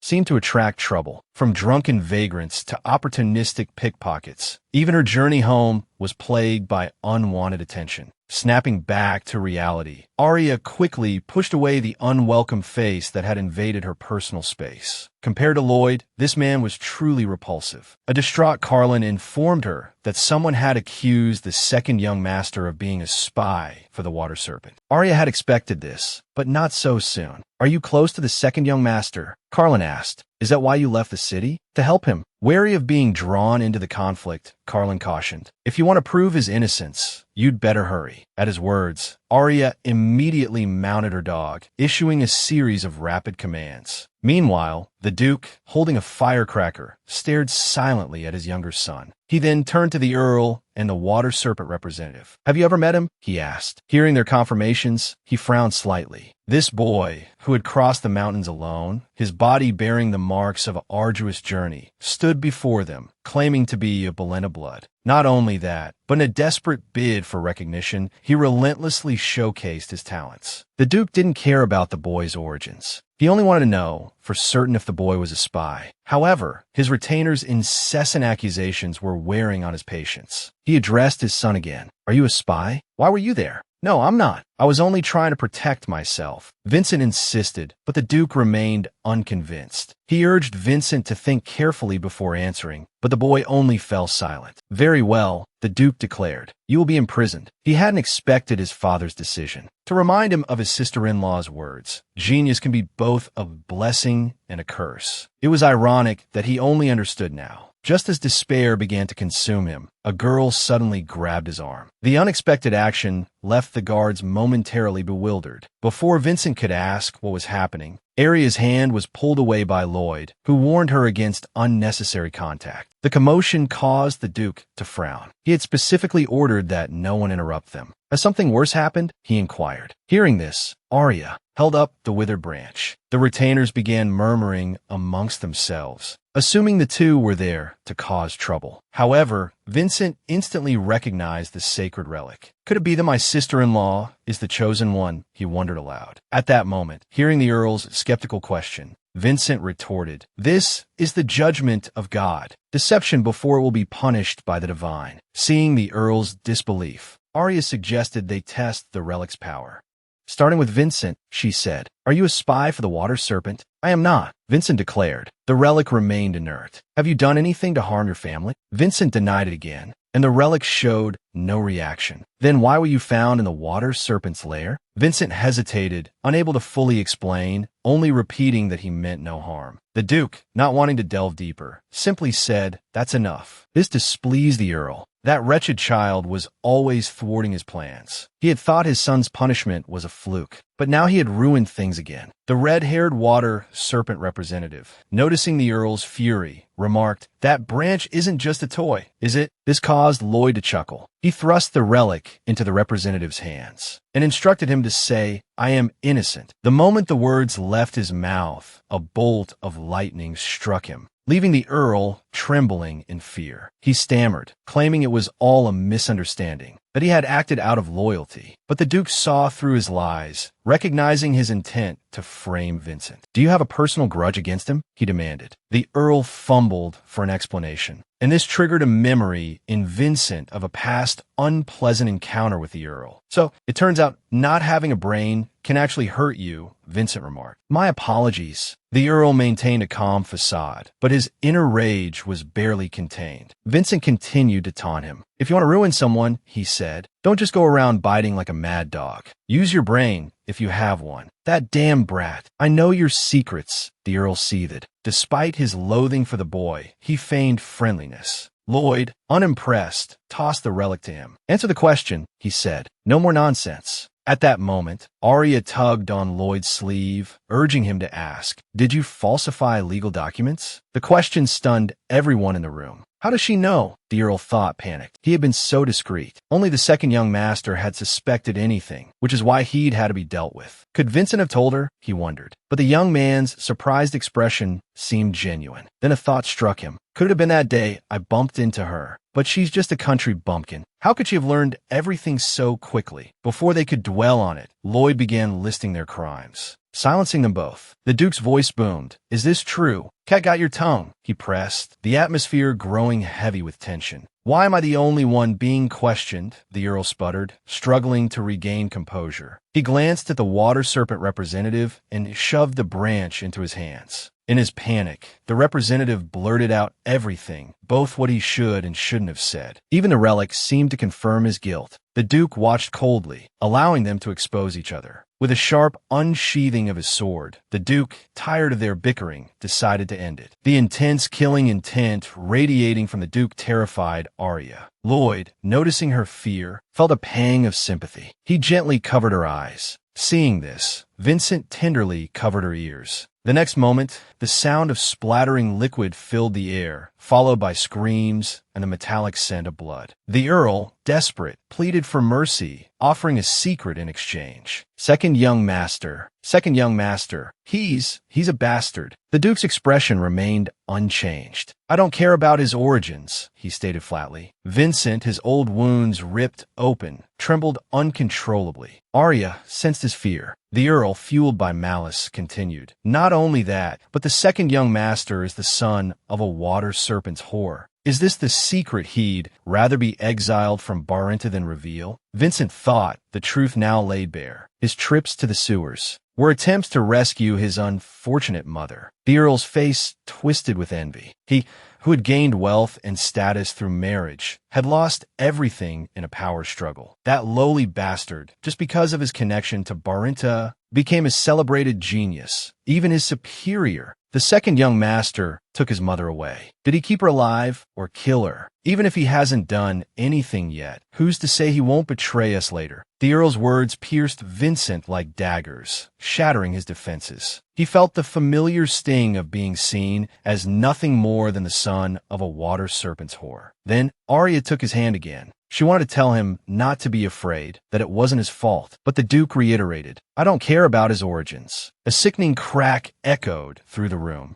silencing the Earl permanently. The Duke wiped the blood from his face, muttering, no one ever lets me finish a sentence. He glanced back, ordering the guards to remove the children. Arya, Lloyd, and Vincent were ushered out. Lloyd, fuming at being treated like a child, was about to barge back in when he saw the gentle curve of Arya's face. His anger inexplicably subsided. But I'm supposed to be angry, he thought, confused. Arya, sensing his gaze, met his eyes. He handed her a small card, saying, I did everything you asked before coming here. He was quietly reading in his room when Arya simply knocked and entered without waiting for a response. Lloyd, finding himself indulging her, asked what she needed. She trotted over to him, seemingly intent on exercising the authority he had granted her. Though slightly disappointed she hadn't asked for something for herself, he was curious to hear her request. He waited patiently, a flicker of anticipation in his eyes. To his surprise, she simply asked him to obey her. He had initially given her that authority, hoping she would ask for money or valuables so she could leave. He hadn't expected her to use it on someone else. Doesn't she have anything she wants for herself? He wondered. He searched her calm face, but found no trace of avarice or ambition. Could she truly be as frivolous as she seems? He mused. Regardless, she had to leave. Spotting Vincent walking by, Lloyd decided to speak with him. Even after Vincent had walked away, Lloyd remained where he stood, lost in thought. As Arya approached him, he began to understand Vincent's need to show off. He realized how, despite his best efforts, Vincent couldn't escape the shadow of his birth. He also understood that Vincent's boasting about being a musical prodigy stemmed from a place of vulnerability. You know, Lloyd said, a hint of amusement in his voice, you're actually quite endearing when you brag. Just try not to let your pride lead to an early grave. Unsure if Lloyd was comforting or threatening him, Vincent was taken aback when Lloyd suddenly ruffled his hair. The unexpected gesture made Vincent blush. Arya, realizing her forwardness, fled under Vincent's shy gaze. She spent several days in the library, but didn't see him. Has he not recovered from the embarrassment yet? She wondered. If he goes back to the water serpent's lair to save his mother and gets banished again, will the Duke go looking for him like he did in my past life? A sudden call interrupted her thoughts. Arya, it's been a while. It was Carlin. My brother and the Duke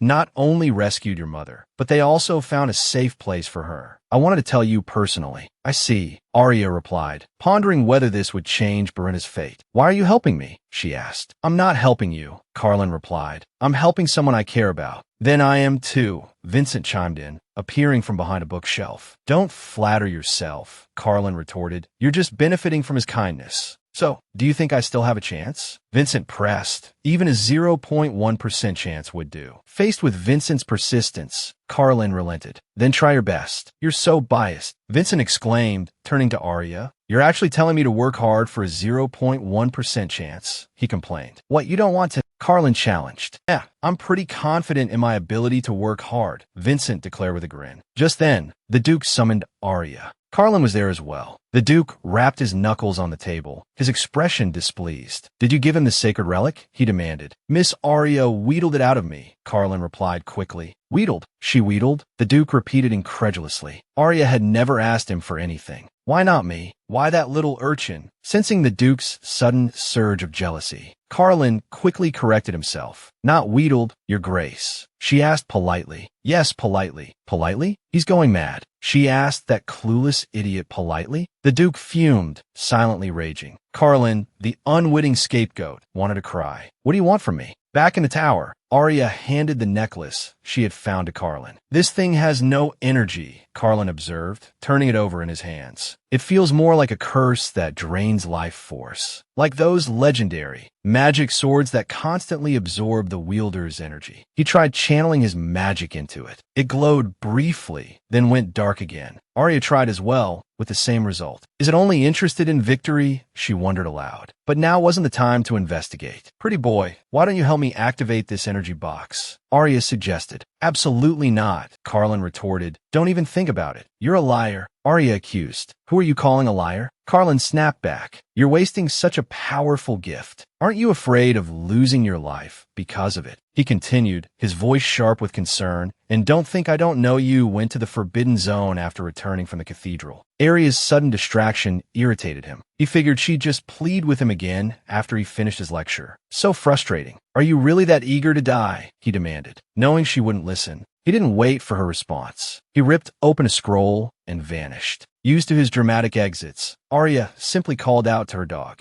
Next time you see him, bite him. Got it.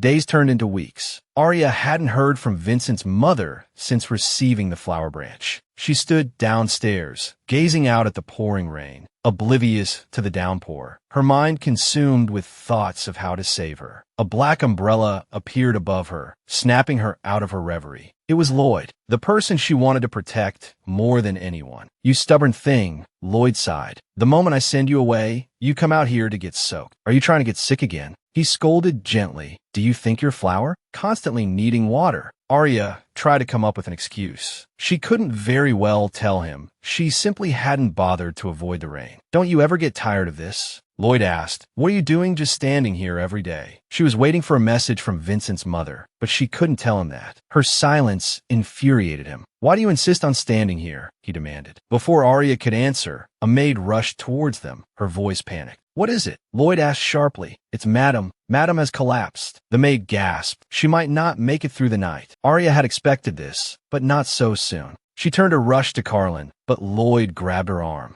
Lloyd, what's wrong? She asked, noticing his hesitant expression. He seemed concerned about her wrist and offered her a room far from the construction. He even told her to ask for anything she needed. Arya, with no time for his solicitations, pulled away. Lloyd handed her the umbrella and insisted she leave, calling for Donna to attend to her. Arya watched him go, a wave of frustration washing over her. Time ticked by relentlessly. The rain intensified. Donna urged her to rest and quickly departed. Zlipe ludedaria. Her thoughts raced, searching for a way to save Vincent's mother. She had been given this chance, and she was determined to change things. Resolving to sneak out, she opened her bedroom door and was surprised to find her dog waiting outside. She hushed its enthusiastic greeting and, mounting the dog, rode back to the tower. The moment she saw Carlin, she stated her purpose. Only I can save her now. Please, help me activate the energy box. As expected, he refused. This is her fate. You can't fight it, he said, though his conviction wavered. Arya's unwavering gaze seemed to pierce through him. He was startled by a sudden, reckless thought. I must be crazy, he muttered. Forcibly activating it, you'll die. Even so, I won't give up, Arya insisted, her determined gaze urging him to hurry. He warned her about the severe side effects, but she remained unmoved. Looking at her stubborn face, Carlin sighed. Just promise me you'll come back alive, or I'll kill you myself. Carlin pricked his finger, drawing a rune on Arya's forehead with his blood. As a light flared, he explained, "I've created a false pathway with a spell." Without waiting for her questions, he snapped his fingers, and a teleportation circle appeared beneath Arya's feet. Caught off guard, she had no time to react. Before she arrived in Vincent's mother's room, silence hung heavy in the air. She was alone. As she approached the bed, a raspy voice stopped her. Though weak, the voice held an undeniable authority. "Get out," Vincent's mother rasped, followed by a fit of coughing. Arya remembered hearing that Vincent's mother always drove people away when she was near death, even her husband and son.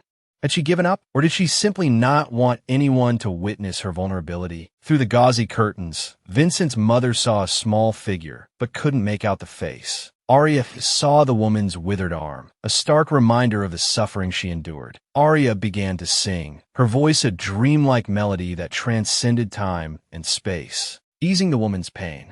Guided by the song, Vincent's mother felt herself transported to a lush green meadow, a place of peace and freedom. A violent cough racked her body, leaving her weak and helpless. But the song continued, offering strength and hope, urging her to return to her family. Her eyes flew open. She was back in her bedroom. "I'm alive," she murmured in disbelief. As if sensing something, she seemed to realize who had saved her. What price would Arya pay for this act of defiance? Vincent's mother drifted back to sleep, just as Arya breathed a sigh of relief. A sharp pain ripped through her, and she coughed up blood. If this is the price of a false pathway, she thought, opening a true one would have killed me. At least she had saved Vincent's mother. Arya ripped open a scroll and vanished. The short-distance teleportation landed her in the courtyard. Wiping the blood from her lips, she heard a familiar voice. "You're in the rain again." It was Lloyd. How long had he been standing there? Had he seen her stumble? "Are those tears, or just rain?" he asked. Arya, caught off guard, suddenly realized he sounded like a narrator in an opera. Was he pitying her? Not wanting to explain, she turned to leave, but he muttered, "So troublesome," and with a graceful leap, landed before her. "Don't stand in the rain," he scolded gently, "and don't let people bully you. Please, don't treat yourself like this." His earnest plea surprised her. She reached out, almost unconsciously, and stroked his hair. The softness of his hair brought a blush to her cheeks. He really was just a child. Unaware of the effect her touch had on him, Lloyd asked, "What are you doing?" The tingling sensation where her hand rested made him strangely self-conscious.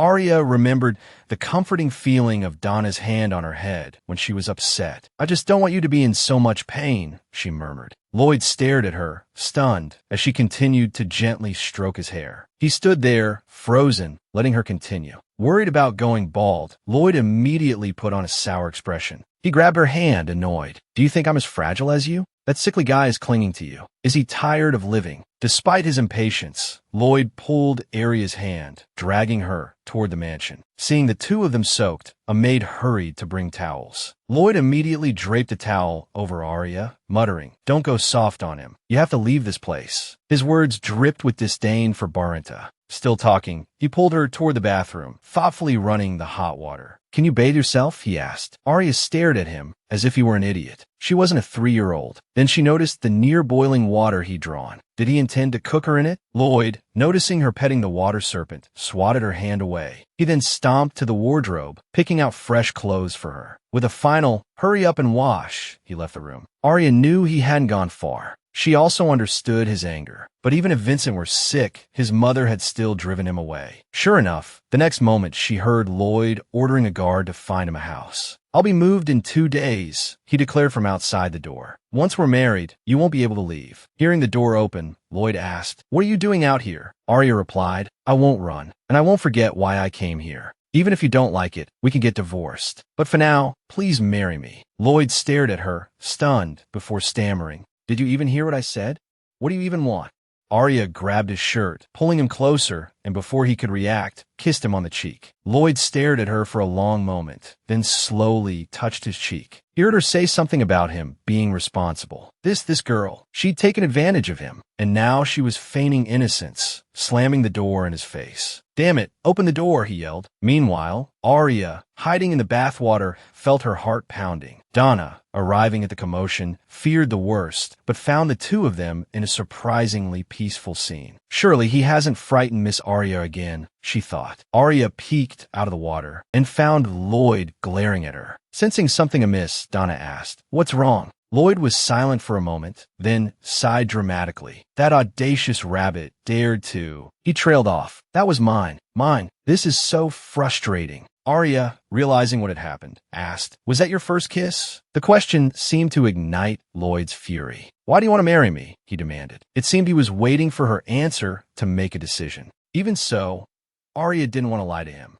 "I want to help the person who saved me find his happiness." Before he could process her words, they heard hurried footsteps. "Something big has happened." "No, I mean miracle, madam. Madam Vincent is out of bed." No, I mean Madam Vincent is cured." Lloyd's face was a mask of disbelief. Fighting the urge to draw his sword, he snapped, "What nonsense are you spouting?" But he desperately wanted to know if it was true. Another crash echoed through the mansion. Suddenly, Arya stumbled, collapsing to the floor. Lamenting her own weakness, she thought, Vincent's mother is all right. That's wonderful. But her body burned as if consumed by fire. Through the haze of pain and the sound of running water, she saw Lloyd beside her. "Why are you crying so hard?" Was he asking himself for her? Her body ached intensely. She wasn't sure if she cried out loud. She heard Lloyd trying to remove her sweat-soaked mask. Sensing her reluctance, he said, "I have to know what my future wife looks like." Their eyes met. Then Arya shyly turned her face away. "Are you sure you want to marry me? Didn't you say you wanted to get married?" She hated her weak, failing body, yet she'd accepted his proposal. "I'm sorry. I didn't go out in the rain to make you worry." Lloyd shrugged it off. "I'm not going to hold it against a silly rabbit like you." Arya thought, he called me silly, but at least he isn't sending me away. She noticed him covering his cheek, likely embarrassed by his appearance. "I don't care about that," Lloyd said. Clutching the blanket, Arya asked, "Will you send me away because I'm ugly?" Lloyd, baffled by her train of thought, replied, "What does that have to do with anything? Besides, you're my first. Anyway, can I take off your mask?" Arya nodded nervously. "It's okay." But as his hand reached out, a wave of anxiety washed over her. Would he like a monster like her? The residual warmth of the mask in his hand made her ears burn. Her heart pounded like thunder. When she looked at him with wide, questioning eyes, a strange shyness overcame Lloyd. He abruptly tossed the warm towel onto her face. Did he find her that repulsive? So fickle. Then she heard him introduce himself. "I'm Arya," she said softly. Only then did Lloyd seem to realize the awkwardness of their reunion. He murmured her name, gently replacing the towel with a fresh one and telling her to rest. Elsewhere, the Pope listened to the injured young knight, who kept murmuring about someone familiar. Who was it? Why did he keep asking if they were all right? As his consciousness returned, he realized it was the saint. But why was she crying? It felt like a sacrilege. The young knight sat up abruptly, wincing at the pain. He was still curious why she was so upset. The saint gently touched his wounds, wiping away her tears. "I was so worried about you," she confessed. "Thank you to all the fans who love the Devil's Contract comic. I'll keep working hard." The Empire's golden eyes, revered for their divine power, were a symbol of status and strength. The saint, beloved for her compassion, felt ashamed of her own impure eye color. Meanwhile, Baloney was crying heartbrokenly. He'd found the young knight unconscious at the entrance to the papal hall and, fearing for his life, had brought him to the infirmary. He hadn't thought twice, and now berated himself for his own helplessness. The knight, however, firmly denied his self-deprecation. God loves everyone. By belittling yourself, are you disregarding God's love? Baloney quickly waved his hands, denying any such intention. Baloney sighed inwardly and patiently asked about his injuries. This brought back the memory of his brutal beating. "And what about that child? He's probably been sold into slavery by now." He confessed to the saint, his voice filled with remorse. "It's my fault. I was too weak to save him. I'm a knight, named Gabriel by the Pope himself, yet I can do nothing. Am I only fit to rot in some dark corner?" Hearing this, the saint reached out to him with kindness. "You were brave. It wasn't your fault. Don't blame yourself. Please don't doubt the path you've chosen." The young knight, deeply moved, was completely oblivious to the lingering strangeness in his body. Perhaps this was the meaning of his persistence. Please believe me. Never waver in your convictions. Having said this, he stared at the young knight with an unsettling intensity. It was him. He was the one who discovered the future pope. A cry of pain snapped him out of his morbid excitement. For better control, Bologna offered to stay by the young knight's side. Gabriel, touched by his kindness, took his hand and swore, "If you're willing to stay with me, I would gladly give my life for you." The saint felt a surge of disgust, but maintained the pretense of having forgotten to heal him. Then, pressing her forehead against the young knight's, she released her holy power. Thankfully, he possessed a powerful inner energy, otherwise who knows when she would have finished. The saint urged him to rest. Everyone she met on her way greeted her with a smile until the moment she returned to her room and closed the door. As if remembering something, she flung open a drawer with a furious expression. Inside lay a crumpled note. "Ah, you did well. How amusing." She tore it to shreds, a mocking smile on her face. "No matter who it is, that boy will be mine." Half awake, Arya heard someone talking about her. It was Lloyd and his younger brother. "He doesn't make a sound, no matter how much it hurts." "Brother, he's mute." As if I didn't know that. Why even ask? Even so, he still felt she was enduring immense pain. Vincent, curious, tried to interrupt his brother mid-sentence, but was cut off, growing increasingly annoyed by their casual disregard for him. Arya rolled her eyes again. She wasn't sure what they were doing, but the pain brought tears to her eyes. Lloyd, who had been watching her intently, couldn't help but reach out and wipe them away. Perhaps she was startled, as she was constantly being watched or touched while she slept. Even though sister-in-law is a mentally strong siren, her body is as fragile as a porcelain doll. Personality aside, you two aren't suited for each other. He might drive you mad. Sister-in-law may not be able to speak, but she's naturally gifted with the ability to control emotions. The Baruntas, on the other hand, have always been weak-willed. If he wanted to, he could manipulate you without lifting a finger. You might believe he wouldn't, but what if he does? Lloyd snapped, telling him to shut up. But Arya, having heard this, was gripped by a deeper fear. Are you still denying it? Everyone who was captivated by your singing went mad, didn't they? What she thought was salvation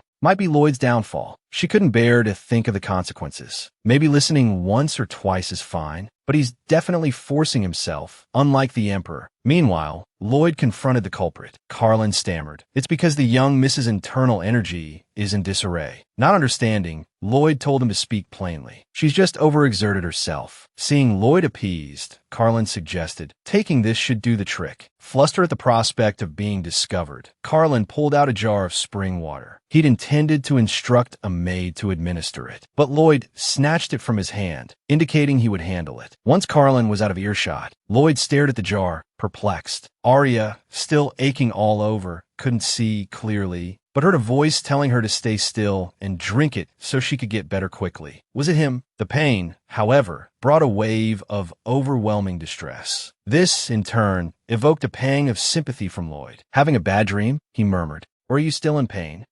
The next morning, Arya opened her sleepy eyes and stretched luxuriously. "You're awake." It was Lloyd. When did he arrive? Arya greeted him with a smile. When he said he'd just gotten there, a flicker of disappointment crossed her features. Lloyd was so busy. It couldn't have been him all night, could it? But why did he look so exhausted? Upon inquiring, she learned he hadn't slept in 7 days and nights. Before he could continue, the delicious aroma of food wafted in, accompanied by Donna's startled expression. Suddenly remembering something, Arya touched her cheek. Where was her mask? Donna must have been horrified by her face, not wanting to be disliked. She was taken aback when Donna called her a cute little fairy. Was she being mocked? Donna, seeing her distress, kissed her forehead. Only then did Arya believe she wasn't being ridiculed. After catching Lloyd's eye, she shyly looked away. Lloyd, for some reason, scolded Donna for encouraging these strange, bad habits. He glared at Arya, puffed up his cheeks, and demanded, "Did you hear what I said? Are you sure you didn't hear me? Is your hearing as bad as a rabbit's?" Realizing he was in a foul mood, Arya played with her hair and asked, "Are the flowers prettier, or am I?" Lloyd, momentarily speechless, told her to go eat. Then, with a clang, he claimed he was too weak to feed himself. Despite his complaints, he expertly picked up a spoon and prepared to feed her. His tone and actions, mirroring a dream she'd had, made her blush. Donna, never one to miss an opportunity for mischief, urged Lloyd to be gentler, remembering that Lloyd had probably never fed anyone before. Arya found him endearingly clumsy. She took his hand, guiding the spoon filled with soup to her own lips. "I wish you would feed me like this," she said, beaming.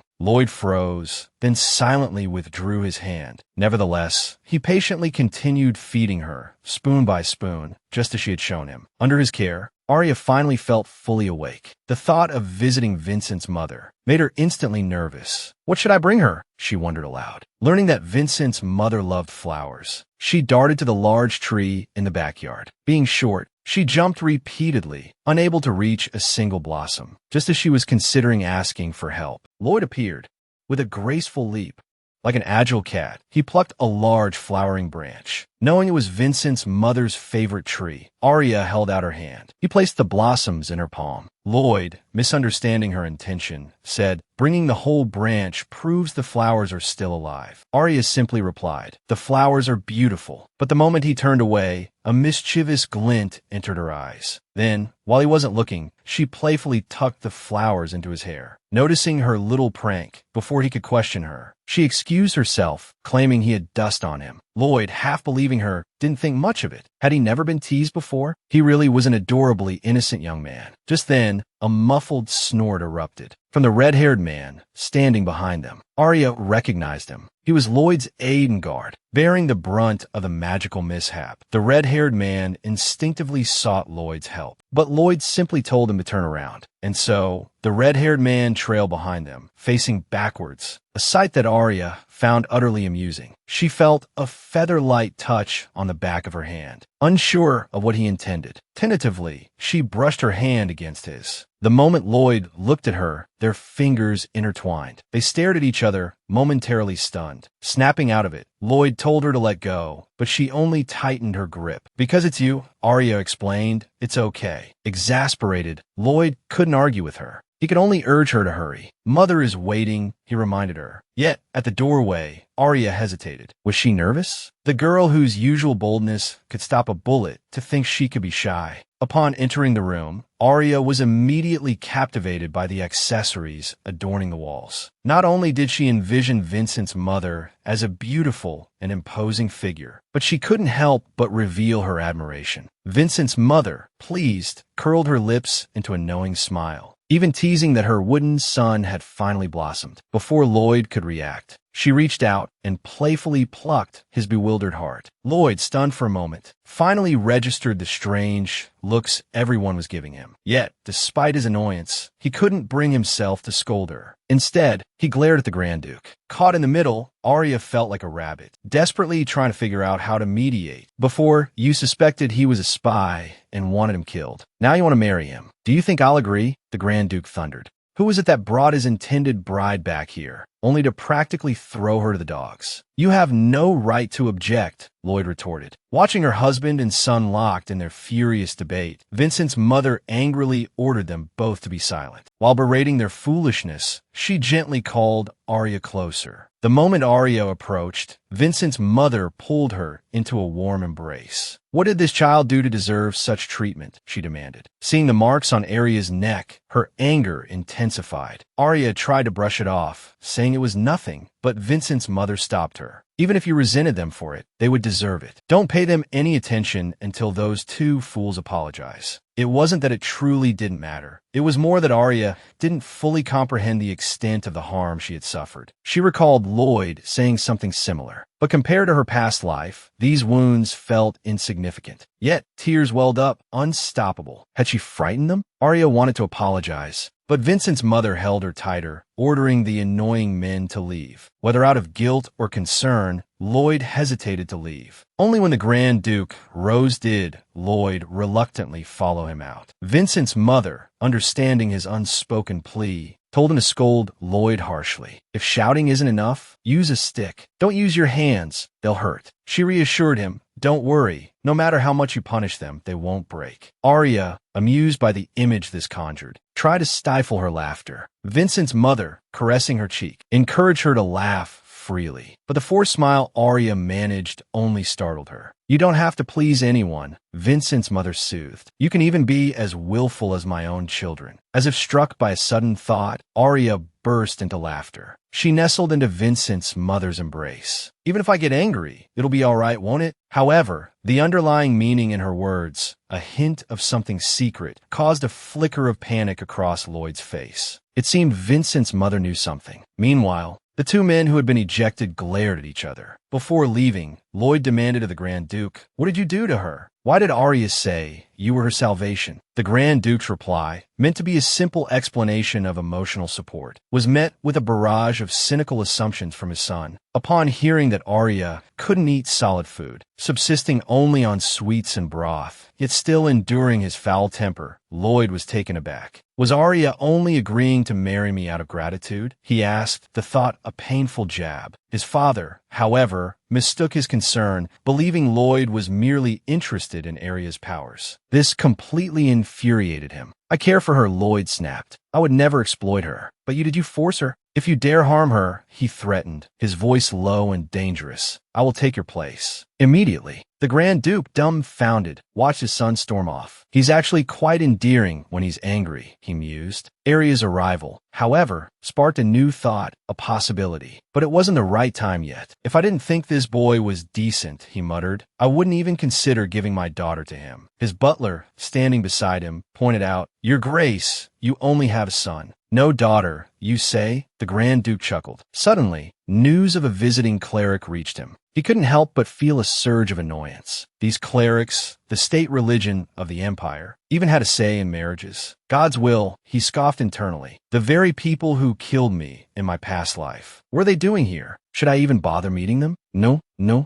They aren't even worthy of polishing my shoes. Donna, after placing a kiss on his forehead, departed. Lying in bed, unable to sleep, Arya heard unfamiliar, agitated voices. Who could be arguing at this hour? She wondered. Driven by curiosity, she followed the sound of the disturbance. Just as she reached the door, she heard two voices gossiping. Arya, now going by Barunta, strained to eavesdrop, but their sudden exclamation of "someone's there" nearly made her lose her composure. Clerics, always so dramatic, she thought, hold her breath. They were discussing sending someone here. Barunta didn't want a good student to be corrupted, so they planned to send a boy with an angelic name. Could it be Gabriel? In her past life, he wasn't just the captain of the Holy Knights, but a ruthless killer of thousands. He saw it all as evolution, as God's will. The blood, the screams, still echoed in her memory, but there were many with the same name. Perhaps it wasn't him. However, this boy had no background, his powers unstable, and so these two were using him as a pawn. Barunta realized they were about to leave. Arya quickly found a hiding spot. Hypocritical clerics, she thought, disgusted. Even in the light, they're like maggots in the dark, preying on the weak. She had assumed Barunta was the Empire's enemy, but it seemed they were making deals in secret. And what did they mean by, "There must be darkness for there to be light"? Arya stared at the hand that suddenly appeared, looming large. It was Lloyd. "What are you doing standing in the hallway like that?" he asked. "Marry me." Even though that person had taught her revenge, the very demon who had dragged her into hell. It was only now that she understood. In both this life and the last, he had always loved Lloyd deeply. Arya, already unable to sleep, now found sleep even more elusive. "Let's find someone to sing you a lullaby," Lloyd offered gently. "Or you could sing," Arya suggested playfully, only to be told she was crazy. Realizing his misstep, Lloyd quickly suggested she find Donna. Faced with Arya's persistent teasing, Lloyd sighed in exasperation. He wondered if he'd become so accustomed to her playful jabs that she'd mistaken them for genuine affection. Arya, equally perplexed, wondered why she seemed to run into him everywhere. When Lloyd explained that his office was next door, her surprised expression made him feel utterly foolish. So she really had caught him daydreaming earlier. Feeling a tug on his sleeve, he turned. "What is it?" he asked. When she declared her intention to scold him, he couldn't help but recall his past misdeeds. Bracing himself for a torrent of well-deserved reprimands, he was instead met with a string of playful insults. Idiot, mute, monster. He even found himself laughing at the damn scoundrel jab. He'd taught her that one himself, hadn't he?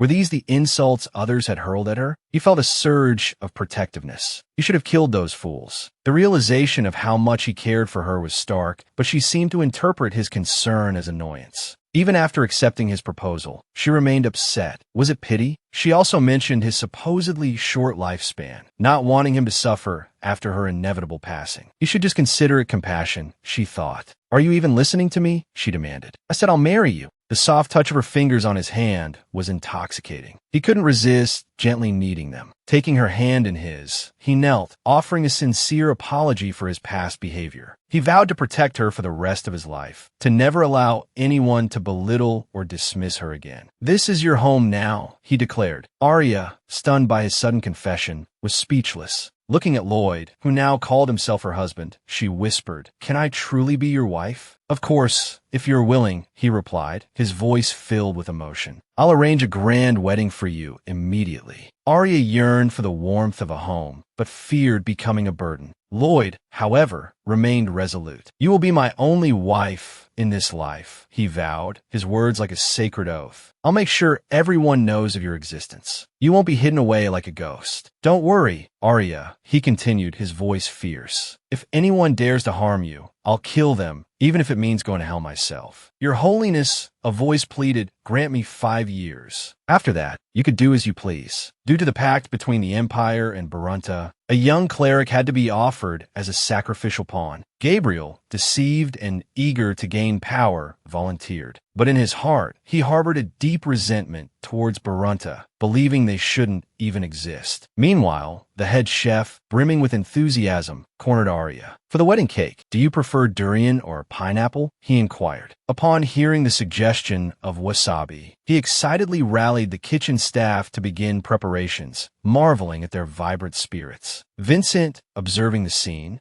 attributed their hope to the supposed lifting of the curse. This, he believed, was impossible. "Do you know something I don't?" someone asked. "Hardly," Vincent scoffed. "I'm not the heir." Despite his position, he remained convinced that Vincent's mother's recovery had nothing to do with the curse. Barunta's malice still lingered. However, the dismissive retort of "what nonsense" deeply offended Vincent. "Haven't they told you?" Vincent pressed. Barunta was once favored by the gods. They were granted divine power to destroy a demon, Vincent explained, but the first head of the Barunta family didn't fulfill their duty. Instead, they sold their soul to the demon. Since then, the Barunta have been branded as demon worshippers, cursed for generations. "That just sounds like a selfish god to me," Arya scoffed. "Too lazy to do the dirty work themselves, they dump it on someone else. Then, once it's done, they swoop in and play the savior, forcing the one who actually did the work to abandon their family and become a slave. And then they send the whole family to hell. What a completely unfair setup." Vincent burst into laughter at her skewed logic, teasing her for blaspheming. "Well, what can I say? I'm a Barunta fan now," Arya retorted with a shrug. "But the Empire truly believes this story. It's not widely known, but the direct Barunta bloodline is believed to carry a malevolent energy. It even affects those around them," Vincent added, "though I don't see the problem. Having an 8-pack isn't a bad thing, is it? Yeah, but you have to keep winning to maintain it. Breaking the curse would be disastrous for the Empire. That's why the Empire sends clerics regularly, to maintain a sort of symbiosis, unless the malice is completely eradicated. But even the Pope couldn't do it," Vincent finished, shaking his head. "I doubt anyone can. Hey, dummy, look, I've got a fearless sister-in-law who doesn't care about dying. Time for a grand wedding." With that, everyone sprang into action. Vincent's mother even assigned a personal maid to Arya. From her, Arya learned that the Barunta retainers had arrived overnight, scrolls in hand, ready to protest. The maid, however, seemed unconcerned. "Everything will go according to the young master's wishes," she assured Arya. Despite this reassurance, Arya remained uneasy and decided to sneak off to observe the situation herself. Finding a discreet vantage point, she was met with the breathtaking sight of her husband, only to be interrupted by an irritating presence. This person, like a persistent shadow, was constantly analyzing Lloyd's every move and intention. Arya glared at him, but upon hearing his promise not to cause trouble, she reluctantly agreed to his company. At that moment, the handsome and imposing young master declared his choice of bride, only to be met with fierce opposition from his retainers. They argued that the girl's unknown origins made her unsuitable to be the future mistress of Barunta. Arya knew the reason behind their resistance. With Vincent's mother's recovery, they believed the curse was lifted and wanted her gone.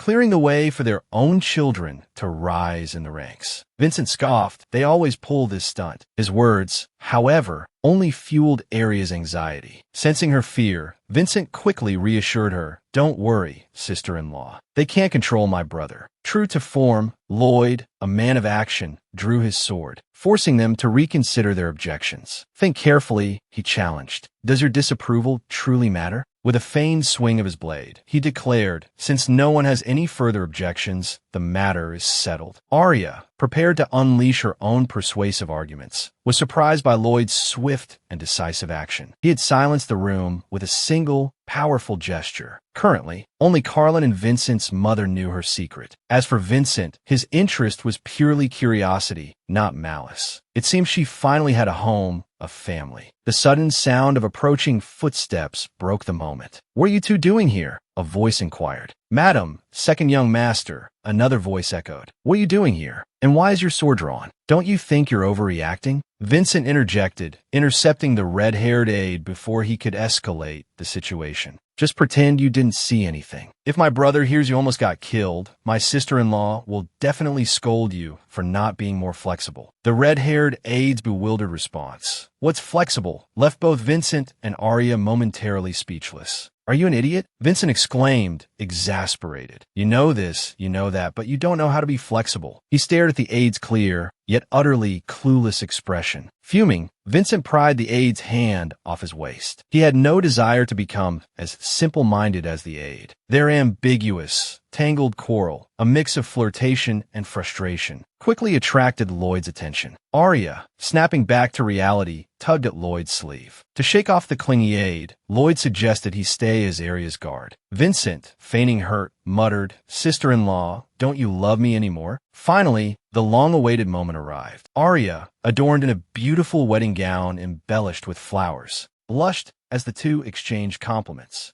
Lloyd, initially attempting to interject, paused as he heard Luna's sigh. "Beauty is in the eye of the beholder. He fell deeply in love the moment he saw you, miss." Luna continued, "So please, love the person you see in the mirror as well." Arya gazed at her reflection, a familiar yet foreign image. Her long lashes, large eyes, and the charming curve of her smile as she looked at Lloyd made her realize something profound. Even if the world pointed fingers and called her ugly, as long as the person she loved cherished her, wasn't that enough? Noticing the shift in Arya's demeanor, Luna couldn't resist rushing forward to express her affection. Lloyd, however, overheard. "If you were my rival in love," he teased, "you'd be lying on the floor right now, pretending to be frightened." The little maid, feigning terror, replied, "It seems the young master's love is no less than mine." Arya gazed at the man who was about to become her husband. His hair was meticulously styled, revealing a beauty mark she'd never noticed before. Lloyd, however, remained silent. Did he not like her dress? Arya's mind raced with anxious thoughts, only to be interrupted as Lloyd swiftly lowered the veil over her face. What was with him? His face was flushed, and he kept fidgeting with his earlobe. Arya recalled Luna's words. "Once you fall in love, the person you love becomes the most beautiful being in the world." "What about Lloyd, then?" "You're so beautiful," Lloyd murmured. But why wasn't she happy to hear his compliment? Unexpectedly, Lloyd scooped her up as if she were a child, and told her to look in the mirror and then decide who was more beautiful. Their sweet interaction brought smiles to the faces of the attending maids. Arya, not wanting to flaunt their affection, struggled to get down, but Lloyd only held her tighter. Cradled in Lloyd's arms, Arya slowly entered the warmly lit wedding chapel. Because she couldn't speak, Lloyd had kept the ceremony simple. This, however, made Arya feel as if he didn't care now that they were married. The way he kept calling her Bunny, was that really how a groom should behave? He slipped a ring on her finger so casually and kept giggling to himself. It definitely wasn't because he was marrying her. Still, the sparkling blue diamond was unlike any ordinary gem. Lloyd told her to close her eyes and silently think the word husband. The word echoed in both their minds. Was this some kind of telepathic magic? "Have you used magic before?" Lloyd asked, surprised. "You picked it up so quickly. Are you naturally gifted?" Fortunately, he was surrounded by talented individuals and didn't suspect anything. This must have cost a fortune, Arya thought. Even though they could now communicate telepathically, if she lost her notepad, how would she talk to anyone else? "I'm enough," Lloyd declared. "Why bother with anyone else?" The budding argument was cut short by the officiant's announcement. Begin. Their ceremonial kiss instantly dispelled any lingering animosity. Lloyd, however, playfully demanded she repeat what she just thought. The officiant, coughing to hide his embarrassment, suggested they skip that part. But I really wanted to see it, he thought wistfully. And so, amidst applause and blessings, the wedding concluded. Arya, however, felt none of the joy a bride should. Hearing Lloyd call her Bunny yet again, his familiar gesture, the way he held her, was just like the demon duke in her past life. The moment he pulled her out of that hell, she made a silent vow. If there's a next life, she would be the one to protect him. For the next 10 years, she thought, we are husband and wife, friends, and each other's most cherished lovers. I will spend my entire life protecting you, Lloyd, and I will also diligently protect every single one of Lloyd's fans. A strange, fourth-wall-breaking thought flickered through her mind. I wish you all happiness every day. Shall we sleep together? She blurted out, the thought slipping out unintentionally. Lloyd, sighing dramatically, replied, as if I'd eat you alive. He, the one relegated to the sofa, considered taking a cold shower. He told her to go to sleep if she was tired. Arya, left alone and technically a newlywed bride, wasn't angry. Instead, her resolve to ensure his happiness only deepened. Arya, drifting off to sleep, was jolted awake by the sharp sound of nails scraping against the chalkboard. It was Lloyd. He was clutching the sofa, coughing up blood. Gasping, he fought to suppress the agonizing pain, but he still frightened Arya. Lloyd assured her he wasn't terminally ill. It was his family's curse. Generation after generation, they atoned for sins they hadn't committed. Are you scared? He asked. You can still leave now. Instead of leaving, Arya rushed forward and embraced him tightly. Feeling his warmth against her neck, she couldn't bring herself to pull away. Lloyd gently comforted her, but then abruptly pushed her away. Her bewildered expression mirrored his own. He thought he heard her call his name. Cautiously, Arya nestled back into his arms, begging him not to reject her. Ignoring the potential backlash, she began to sing the song of life. Lloyd told her to stop, but she didn't respond. He had to physically pry her away and forcefully tell her to cease. He remembered Vincent's warning about her addiction to the song. While he'd never considered exploiting it, the thought of her deception stung. He grabbed her hand and demanded, "Who are you, really?" No longer hiding, Arya revealed she was a siren. Her inability to speak was due to a potion her mother had given her. They talked, a flurry of questions and answers. Lloyd, worried about the potion's effects on her health, confirmed that she had indeed saved his mother. However, his repeated insistence that he hadn't done anything wrong aroused her suspicion. Why would he say that? She wondered. Does he know something? Suddenly, Arya transformed into a whimpering mess, claiming she'd had a nightmare and needed to hold hands to sleep. He knew she was being manipulative, but when she described being eaten by a giant ant, Lloyd, stifling a laugh, reminded himself that wives needed pampering. He took her hand, lay down facing her, and held her close. Arya expressed regret over the ruined ring ceremony. Don't worry, Lloyd reassured her. If you ever need me, I'll be there in an instant. To make amends for her deception, Arya gave him a mermaid's tear. It represented not only a siren's loyalty, but also her love for his righteousness. She trusted that Lloyd would never be like her father. Their conversation then drifted to the topic of fortune tellers. His tone dripped with disdain for such people. It seemed she'd have to keep her distance from a certain someone. Little did she know that someone was the very boy she'd once beaten half to death. Arya, enjoying the beautiful flowers with Luna, heard a rustling in the bushes.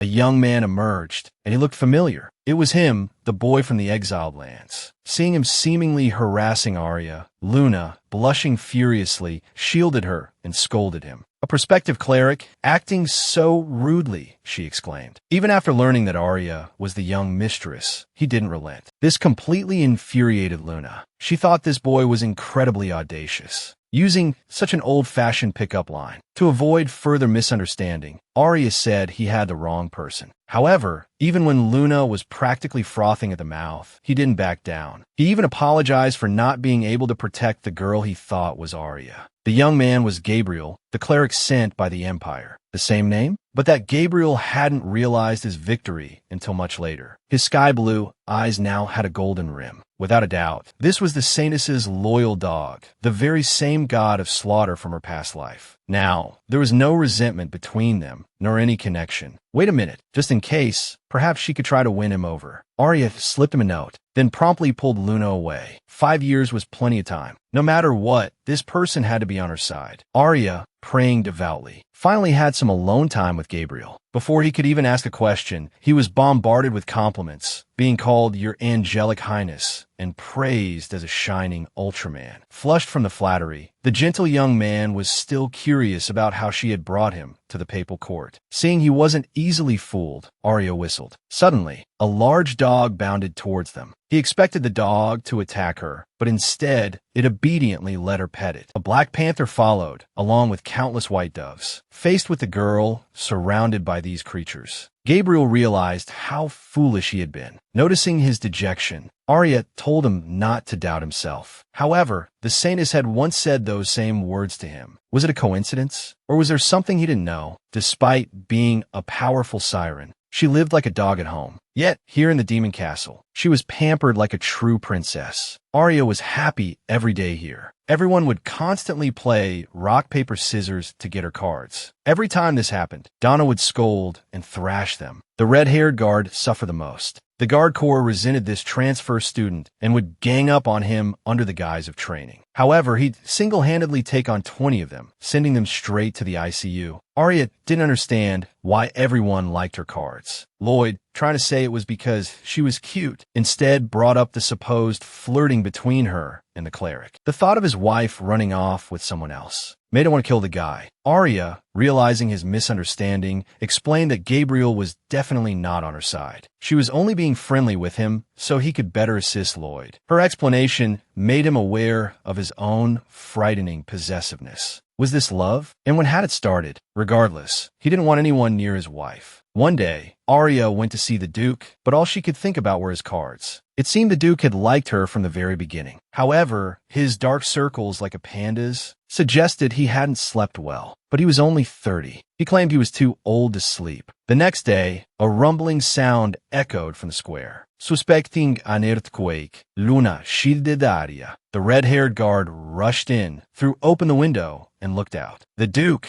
at the center of the commotion, seemed to have lost control. Before they could process what the guard was saying, they saw 3 other people in the square. Lloyd, with no chance of winning, tried to stop the Duke head-on. However, the disparity in their strength quickly led to him being pinned down by the Duke, who was radiating malevolence. Just then, Arya walked towards the Duke. Before anyone could stop her, Arya balled her fists and started pummeling the Duke. The jarring scene left everyone stunned. The Duke, coming to his senses, rubbed his head, confused as to why his wife was glaring at him. "It's dangerous out here. Why did you come out?" He then scooped Arya into his arms, flaunting their affection, much to Lloyd's seething frustration. Arya, using her song to heal the Duke, asked, "What did you mean by the time has come? For the next 5 years, I will formally inherit the family curse. My father, gradually losing his power, will die. As for me, I'll have occasional episodes and become stronger. If there's no successor, the roaming malice will destroy everything. So Lloyd, perpetually single in both this life and the last, do you want to destroy it all?"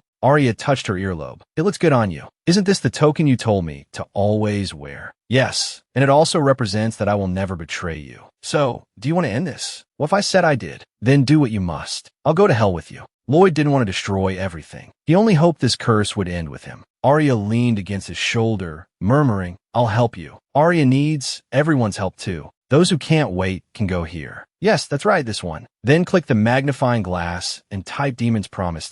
Don't make any typos. Then click the one that pops up. That's it. Thank you for your support. Love you guys. In order to sleep, I chug 999 bottles of energy drinks every day. Unable to bear seeing him wither away, Arya went to visit him. Seeing his daughter staring at the empty bottles, he explained that he felt bad for a while after drinking them, but felt bad all day if he didn't. His unconcealed exhaustion, was it because of his fading power? Learning that the Duke hadn't slept in half a month and would even become delirious from exhaustion. He wanted to tell his daughter a secret. He could hear her singing no matter where he was, especially when filled with malice. Arya nearly dropped a bottle in fright. Could it be that her father had already discovered her secret? Arya believed the 3 of them wouldn't tell. However, his eyes also fading to gray, and the fact he could hear her singing at any time. Could he be connected to the demon somehow? Even though the Duke needed her more than anyone, he hadn't exposed her. It was as if he had given up all hope. Arya, resolute, declared, "My song can reach anywhere, even hell. So please, entrust the darkness that plagues you to me." The Duke's room, unguarded, allowed her to slip in easily. That he had lasted this long without sleep was a miracle in itself. Arya smoothed his furrowed brow and softly hummed a lullaby, which unexpectedly made him chuckle. She glared at him. "Stop laughing."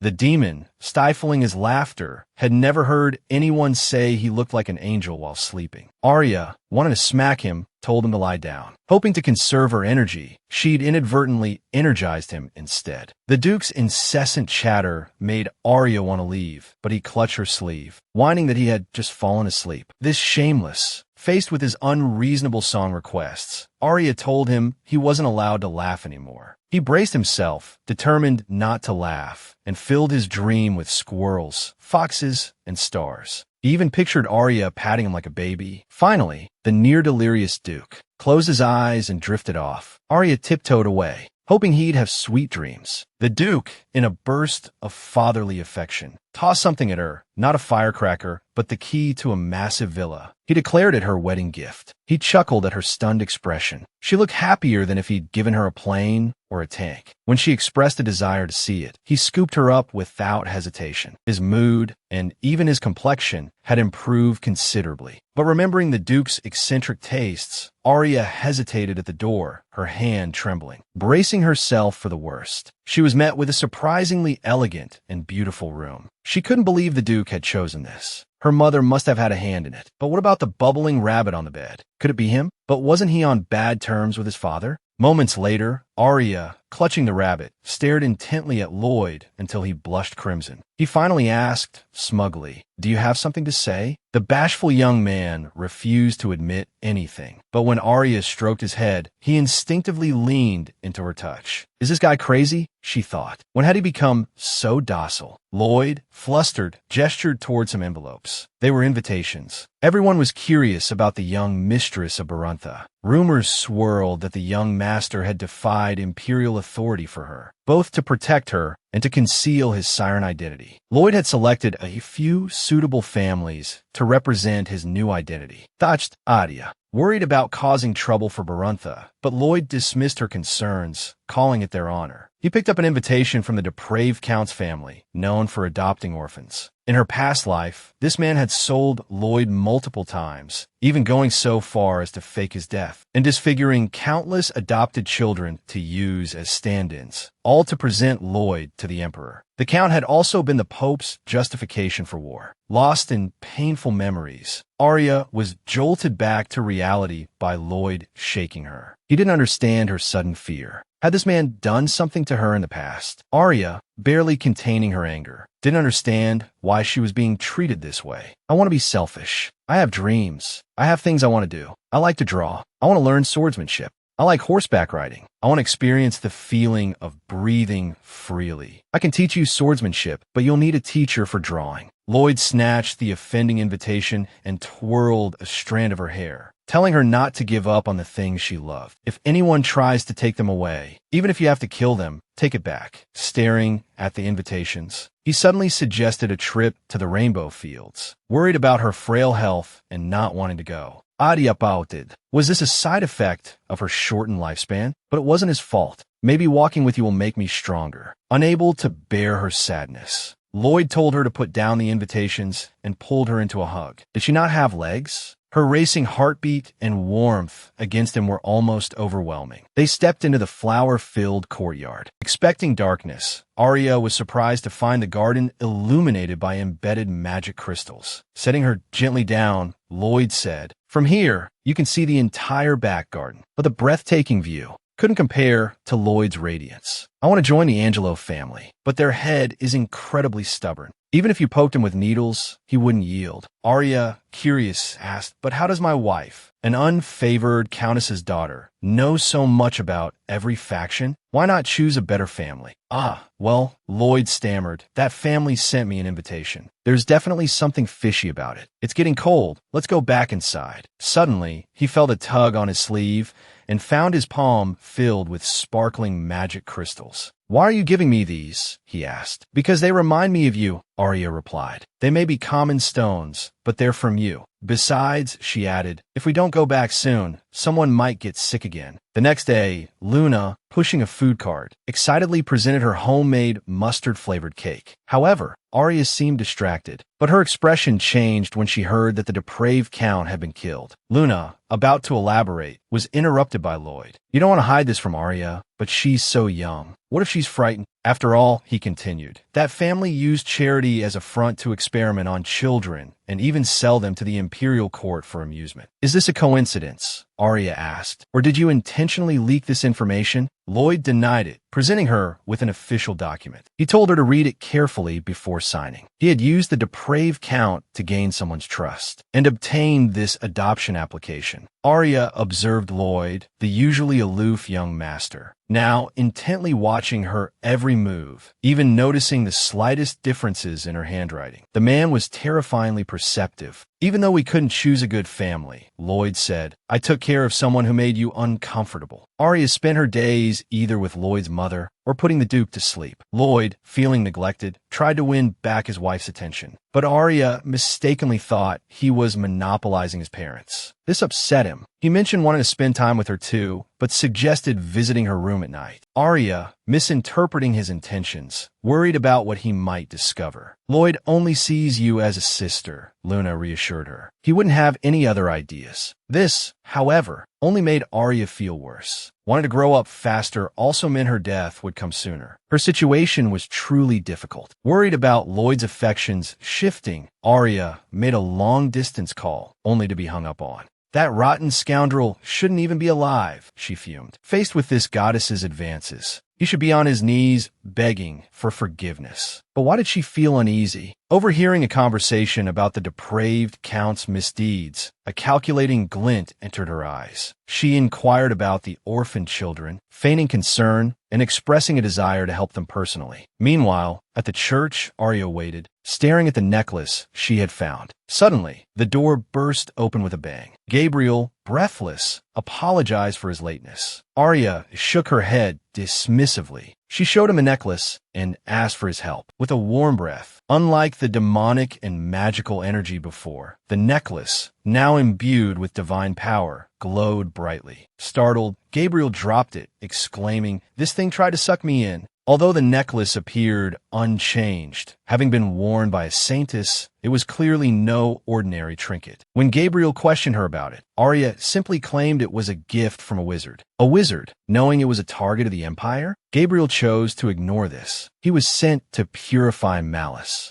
But Gabriel was acutely aware of his own limitations. He was filled with self-reproach for not being able to help Arya more. She took his hand and reassured him. "It's all right. Will you keep this a secret for me?" she asked, petals drifting down like her dreams. Arya tightened her grip on the reins. She was finally experiencing the feeling of freedom. Lloyd's mother had told her he felt the same. Suddenly, however, someone tugged at her skirt. "I promised I'd let you see me," the voice said. Pulled into a tight embrace, Arya wanted to say, "My waist is about to snap." "Don't you think I'm handsome?" the voice asked. "Why don't you learn swordsmanship from me?" Arya nodded without hesitation, which annoyed Lloyd. "Am I not teaching you well enough?" he demanded. Guessing that Lloyd was upset because she was spending time with his mother, Arya said, "I shouldn't be practicing swordsmanship in your mother's arms. But it's the only way to get him into the right posture," she explained. She didn't realize Lloyd was simply frustrated that he couldn't fulfill her wish. But wasn't her true wish him? "And you kissed him?" Lloyd asked. "Just on the cheek," Arya replied. "But my first kiss was with you." "I know," Lloyd said. "You don't have to keep bringing it up." "Your hair seems longer," Arya observed. "But you're still handsome. I really like it." Arya, convinced she could do anything,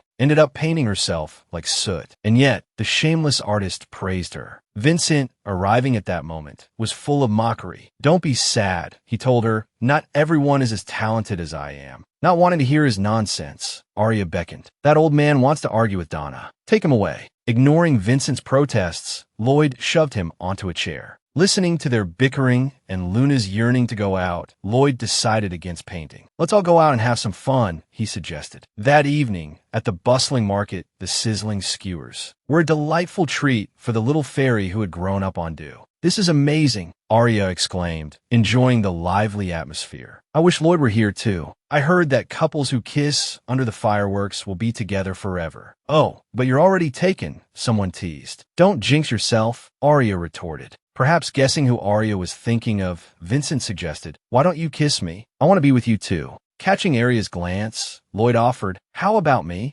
Outside the snow-covered church stood a young man. "Have you been waiting long?" Arya asked. "It's all right if it's cold," Gabriel replied. "This is a joyous day. It's to commemorate the birth of the demigod's son." Gabriel then pulled out a new bag. "It's customary to give gifts on this day," he explained, "to those you're grateful for." The young man's sincerity made Arya hesitate. "Wait a moment," she told him. She returned shortly with a cake. Her hand paused as she placed the candles. "I suppose God doesn't care about age," she mused, causing Gabriel to chuckle. "It's the thought that counts," Gabriel reassured her. Arya then remembered Lloyd's approaching birthday. "Should I bake him a cake?" she wondered. The head chef told her the young master doesn't like celebrating his birthday. "But why did he celebrate it for me then?" Arya wondered. Arya persisted with her plan, but the result shocked everyone. "This toxic bioweapon," someone exclaimed, "is practically trying to send the young master to his grave." After 81 attempts, Arya finally emerged, cake in hand. With a few minutes left until midnight, she crouched by the door to light the candles. But Lloyd, just stepping out, caught her in the act. "Are you playing with fire?" he asked. Arya held up the cake she had prepared. "Happy birthday," she chirped. Lloyd, having completely forgotten his own birthday, admitted, "I can't seem to feel happy about it." "It's okay," Arya reassured him. "I'll do my best to make you feel happy." Meanwhile, for 3 years, a lovesick woman had been glued to her phone, constantly lamenting, "Why won't he answer? Why? Has some vixen ensnared him?" she fretted. "That shameless dog. I shouldn't have sent him to Baruntha in the first place. What am I going to do? I can't live without him. Maybe I'm overthinking it. It's natural for feelings to fade with time, but he must not lose her. In that case, I'll show you who's really in charge." A series of bangs echoed, followed by the sight of a blood-stained chalice and a saint, covered in wounds, slumped on the floor. Frantic cries immediately erupted from within. Elsewhere, Arya, clutching a book, couldn't help but steal glances at Lloyd. "He looks so handsome when he's focused," she thought. She remembered how he used to bristle when she called him a child. Now, not only did he not react, he even admitted to it. "He's not cute at all anymore," she mused. Still, she could only look at him surreptitiously. Whenever their eyes met, her heart would race. It was mortifying. Suddenly, Lloyd's words caught her attention. "That's odd," he said. "The price of magic stones is skyrocketing." They speculated about the reason, attributing it to supply and demand. After all, magic stones were a mineral unique to Baruntha with a specific annual yield. "It's likely embezzlement by someone on the inside," Lloyd concluded. Arya thought about the Baruntha incident, still 2 years away, although Lloyd's eyes were still black. The continuous inheritance of malice was gradually weakening the purifying effect of his singing. Lloyd's mother had been on the brink of death from malice contamination, but his song had saved her. Perhaps there were other secrets he didn't know. "Do you think there are other Sarens?" Arya asked. "If you want to find them, I can try," Lloyd replied. He pulled out a random flight route document. The plan was somewhat frivolous, even relying a bit on luck. However, it mentioned Atlantis, a place her mother had spoken of the homeland of the Sarens. Arya hoped that finding someone from there might reveal some answers. However, when a man claimed to be a descendant of Atlantis, she couldn't resist the urge to have him thrown out. "Get him out of here," she ordered the guards. In his desperation, the man offered her a piece of junk, claiming it was a generations-old family heirloom. "Legend says that carrying this will lead you to the entrance of Atlantis," he explained. "Then why haven't you opened it in all these years?" Arya questioned. "Poverty," he replied, "and I'm not really interested in it." Curious, Arya asked to see it. The moment she touched the junk, it emitted a powerful glow. Before his incredulous eyes,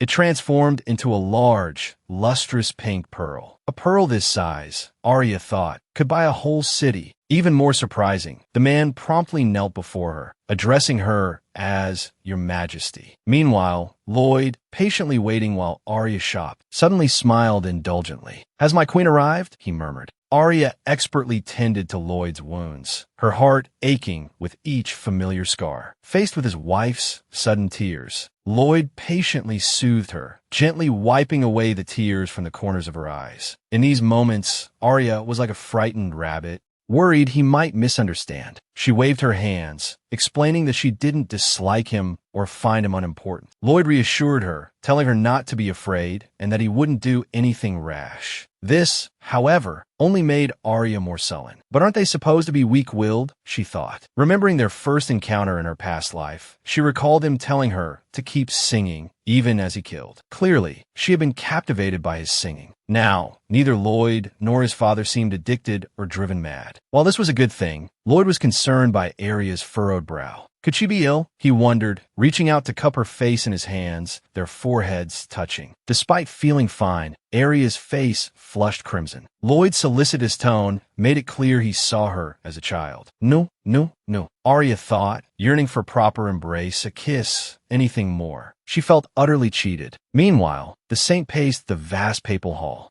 He stopped when he heard someone call his name. A man, his face contorted with rage, caught up to him. "Was it you?" the man demanded. "I want to know if you did it." He brushed aside the saint's conciliatory gesture. "Why did you lie?" he accused. "Why did you spread rumors about me abusing you?" The man's incessant ranting irritated the saint. "Are you bullying me because my divine power is weak?" he retorted. This only enraged the man further. "Your eyes, your mannerisms," he seethed, "they're unsettling, like a rabid dog staring me down." The saint felt a chill and the urge to flee.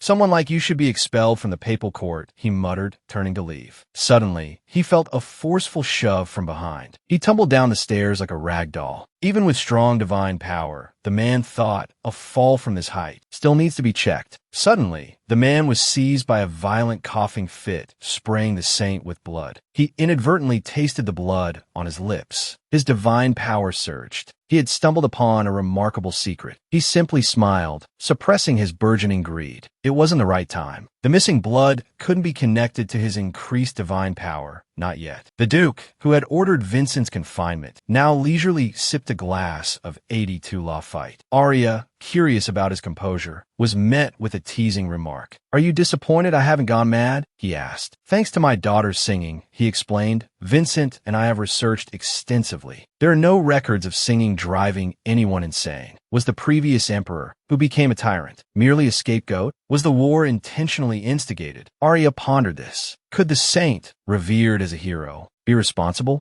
Bellany had always believed herself to be a harbinger of misfortune. What if this was all a carefully orchestrated scheme? But divine power didn't cause madness. He suspected a connection between the Empire and demons. What about me and the angels, he mused. Could this all be someone's doing? To confirm her suspicions, Arya ignored her maid's protests, promising to return quickly. Despite the downpour, she felt a desperate need to find Gabriel. To protect Lloyd, she had to know the truth. She found Gabriel practicing his swordsmanship in the rain. Startled by her presence, he accidentally nicked himself with his sword. He clutched the wound, wincing, too preoccupied to berate himself for the clumsy mistake. Then, he felt Arya's gentle touch. She examined the cut, unconcerned, not noticing the gemstone on her hand stained with his blood. Gabriel apologized profusely as he reached to wipe the blood away. The gemstone absorbed a significant amount of his blood and energy. Someone with weaker divine power would have perished instantly. He was even more surprised when Arya looked down, her eyes glowing gold. Could the absorbed divine power be used directly by the wearer? This sparked a dangerous thought in someone's mind. Arya handed him a dry towel, finally taking the time to properly observe how much Gabriel had grown. "My lady," Gabriel began, "I have a request. Could you give me that gemstone?" Looking at the inquiry written on a small piece of paper he held, he explained, "There's someone very important to me who often suffers from a lack of power." Arya frowned. They're in pain because they can't help more people, she asked. Are you sure you want to give something life-threatening to someone you cherish? I'm not certain, Gabriel admitted. But if enough divine power is infused, what if it only takes one person to be drained to satisfy it? Gabriel, momentarily speechless, quickly apologized for his selfish thoughts. Perhaps giving it to them would only lead to disappointment, he murmured. Unbeknownst to him, Arya recalled the saint in her past life. She remembered him carrying blood imbued with holy power every day. Where did it come from? Suddenly, she remembered the shocking case of the murdered priests that had rocked the empire. Several, sometimes dozens, within a single year. Not only was their blood and energy drained, but the blame was shamelessly placed on the Duke of Baruntha. Everyone was so busy searching for evidence. They overlooked the saint's rapidly increasing divine power. My dear viewers, Arya thought, her mind drifting. Demon's Contract is nearing its climax. Those who want to read ahead can go here, type in Demon's Contract, and click this link. Make sure you don't misspell it. The one that pops up is the right one. It's important that you search for Demon's Contract, as it motivates the author to keep updating. Snapping back to the present, she asked, "Would you kill for the saint?" Gabriel frowned deeply at her words. "Please don't insult his holiness," he pleaded. "Let me rephrase," Arya said. "Would you betray your own beliefs for him?" "You've forgotten what I told you," Gabriel replied. "Don't doubt the path you've chosen." He continued to bandage her wound. "I hope you won't tell anyone," he added, "especially the saint." This instantly angered Gabriel. "My lady, please don't speak ill of his holiness," he insisted. The man's blind devotion spurred Arya on. "The saint is human, not a god," she pointed out. "He's capable of resorting to anything for his own desires." She knew this might offend Gabriel, even disappoint him, but she needed to plant a seed of doubt, no matter the cost. That night, Arya dreamt she was falling into the ocean. Gurgle, gurgle. Is this a dream? She wondered. She seemed to be able to breathe underwater. She poked at a fish swimming towards her, surprised by the slippery sensation. How could a dream feel so real? Arya ventured deeper, only to be stunned by what she saw. A magnificent structure. Could it be Atlantis? She swam inside effortlessly. Suddenly, a glittering object caught her eye. It was protected by magic. The moment she took the box, the ground began to tremble violently. Realizing the structure was collapsing, she knew she had to leave immediately. But a falling pillar struck her. With a gasp, Arya bolted upright in bed, breathing heavily. The stinging pain in her shoulder told her it was no dream. More importantly, she had the box. Could it be because of the pink pearl? But first, she needed to tend to her shoulder. Carlin couldn't heal. Calling a medic would alert Lloyd. She didn't want him to worry. Then she remembered something. Arya reached for the shimmering necklace. Putting it on, she focused on healing herself. The pain in her shoulder quickly subsided. To be sure, she threw a few punches. The necklace, its energy depleted, returned to its original color. She couldn't believe how simple it was to use divine power. Sarens needed musical talent and control over their voices. Magic required incantations from mages. Witchcraft demanded etched wrinkles from witches. Only divine power didn't seem naturally generated. It was more like energy deliberately contained within a vessel. Even an ordinary person could wield it freely. It was all a giant enigma. Unable to figure out, Arya gave up for the moment. She held the box, but couldn't open it. She waited until dawn. Sister-in-law, Vincent piped up, "I have a question that's been bugging me for 4 years. Why do you call that Star Angel? Am I not blonde enough? Blue-eyed enough? Handsome enough?" Vincent stared intently at Arya, clearly fishing for a compliment. Arya, unable to stand his preening, urged him to hurry up with the box. Forced into a makeshift spa treatment, the box slowly spit out a slip of paper. It was a clue to unlock the code. But no matter how she combined the characters, she couldn't form a complete word. Suspecting it was from an extinct ancient civilization,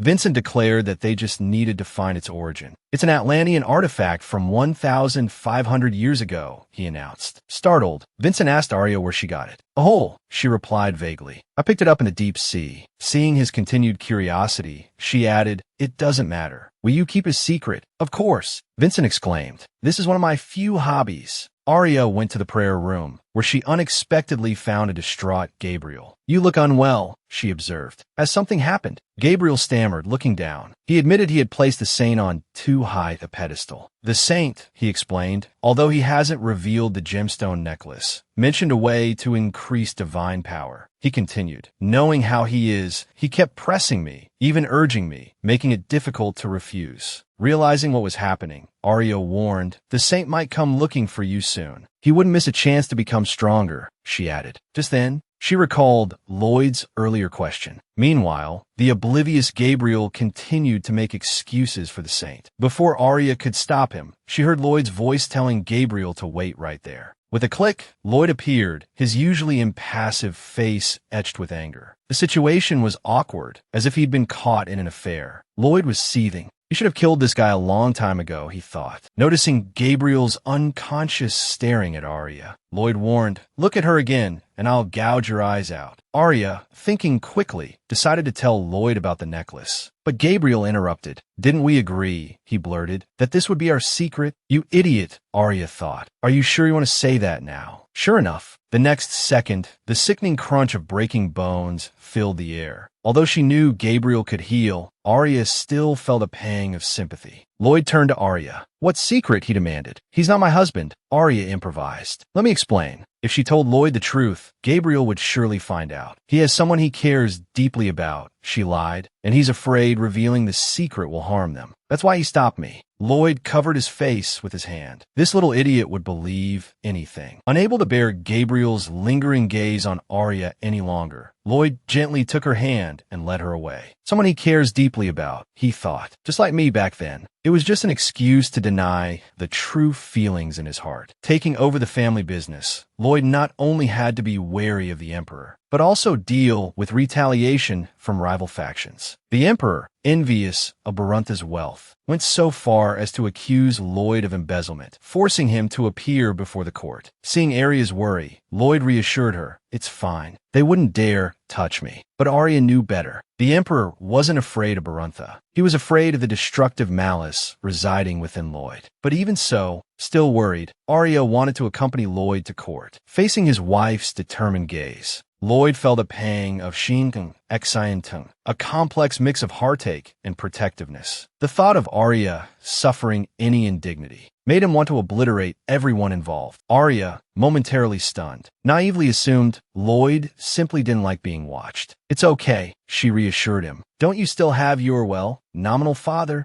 The next day, the two boarded a carriage for the Angelo family estate. However, when they disembarked, they inexplicably had a Vincent in tow. Shameless as ever, he claimed he was there to look at books. As the three bickered, a white-haired butler arrived to greet them. The interior of the estate was surprisingly austere, devoid of any ornamentation. It seemed the rumors were true. The Angelos donated all their income to the poor. Before Vincent could utter a word, Arya stomped hard on his foot. She knew he wouldn't be able to resist, making some inappropriate comment. Overhearing Vincent's muttered desire to peruse the library, the butler promised to make arrangements later. He then turned and continued to lead them through the estate. Hearing a door open, a man immediately stood up. "Greetings," he said. "I am Martel, head of the Angelo family. This is my younger son, Lute. As for my elder son, he had some business to attend to." His blunt delivery made Arya wonder if this was why someone had once held a knife to his throat. The ensuing silence was thick with awkwardness. Everyone stared blankly at each other, the tension almost suffocating. Finally, Martel spoke again, but his words shocked both Lloyd and Arya. "Water Rat is still alive," he declared. Lloyd immediately denied it. "I led the team that cornered him," he insisted. "I personally confirmed his death. We checked the body multiple times. But we've seen someone who looks exactly like him," Martel countered. "You must be mistaken." Martel refused to back down.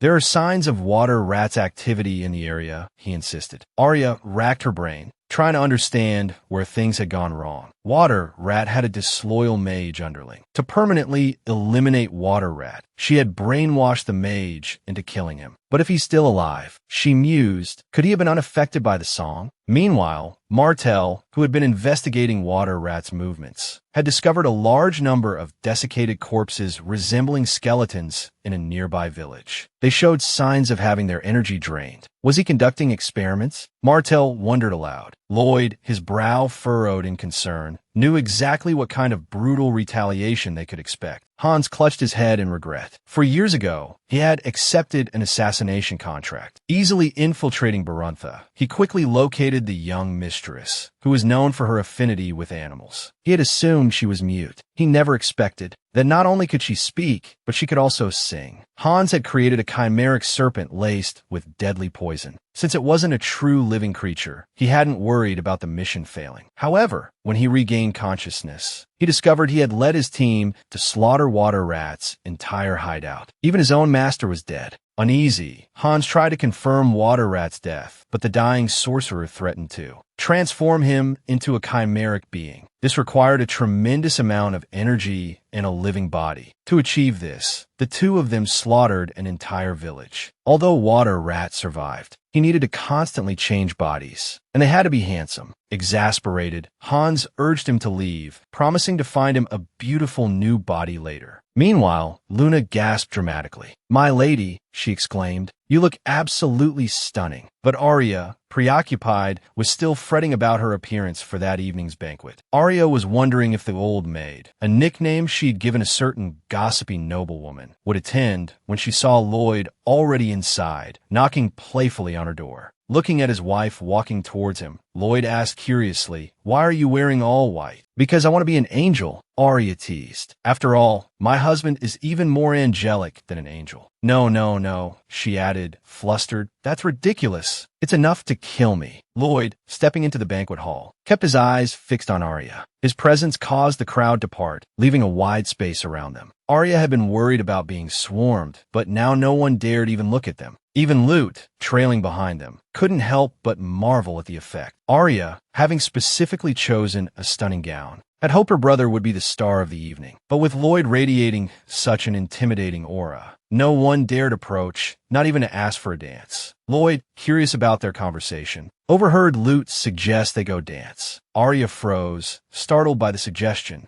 Lloyd stammered, explaining he hadn't realized Arya, so graceful and elegant, didn't know how to dance. He'd naturally assumed she was proficient in everything. "Well then," he said, "let me teach you." Aside from swordsmanship, this was something he could finally do for her. He remembered their pleasant conversation earlier, surprised that his offhand comment about dancing had stayed with her. Just as Arya was about to take his hand, the announcement of the Emperor's arrival made her recoil. She inwardly cursed the Emperor's untimely appearance. As she prepared to bow with the rest of the court, she noticed Lloyd was focused solely on her, still reaching for her hand. She had expected to feel fear upon seeing the Emperor, the man who had tormented her in the past. But Lloyd's imposing presence filled her with a sense of security. And so, they began to dance in the center of the hall, while the Emperor, looking on with a sour expression, seemed to be brewing some malicious scheme. Arya, knowing the Emperor well, was certain he was up to no good. To ease the tension in the banquet hall, the Emperor offered a perfunctory welcome to the Duke of Baruntha, but laced his words with a backhanded compliment, calling him a hero of the shadows. Seeing the Emperor deliberately misleading the uninformed crowd, Arya felt a surge of anger. Though she longed to slap him, she maintained her composure and gracefully curtsied. As expected, the Emperor, captivated by her beauty, began to gossip about the rumors surrounding her marriage. He pointedly brought up the extravagant value of her gemstone earrings. Arya, with a subtle barb, praised his discerning eye. "After all," she implied, "in the eyes of a swine, there's no difference between a gemstone and a piece of gravel." It was a veiled insult, accusing him of being blind to Baruntha's true worth. "Couldn't you see Baruntha's sacrifices?" Her words hung in the air. At that moment, Lloyd stepped forward, echoing her sentiment. Surprisingly, the Emperor didn't react with anger. Instead, he apologized for his previous accusations. He even extended a personal invitation to dine with them before departing. Arya felt a growing unease. Shortly after, she received a message from Vincent. Before she could inquire further, she heard arguing from the other end. The two, Vincent and presumably Gabriel, bickered constantly, yet somehow maintained a strange harmony. After what felt like an eternity, Arya impatiently urged Vincent to get to the point. He finally revealed they had found the cipher key. Vincent excitedly declared they were almost finished. However, Arya's unintentional sigh prompted him to complain about how hard he was working. Arya listened to his whining, while simultaneously praising him. "There's no one else in the world as capable as you," she soothed. Vincent, momentarily stunned, began to stammer. "So, am I officially yours now?" he blurted out. This sweet, silly boy. Was he still working for that offhandedly promised 0.1% of her wealth? Arya smiled and wrote back sincerely, "You've always been mine." A wave of unexpected emotion washed over Vincent. Vincent's happy laughter, along with his promise to share good news soon, did little to ease Arya's growing anxiety. A knot tightened in her stomach, a premonition of something unpleasant. Lloyd approached, announcing the banquet's end. Arya, suppressing her unease, took his hand. Consumed by her desire to protect him, she didn't realize how tightly she was gripping his hand. Lloyd, sensing her distress, asked if something was wrong. Arya, lost in thought, simply countered, "Don't you like it?" But being back in the place where she had suffered so much in her past life, facing the Emperor's repulsive face, Arya felt trapped, as if she were back in that cage, forced to sing endlessly.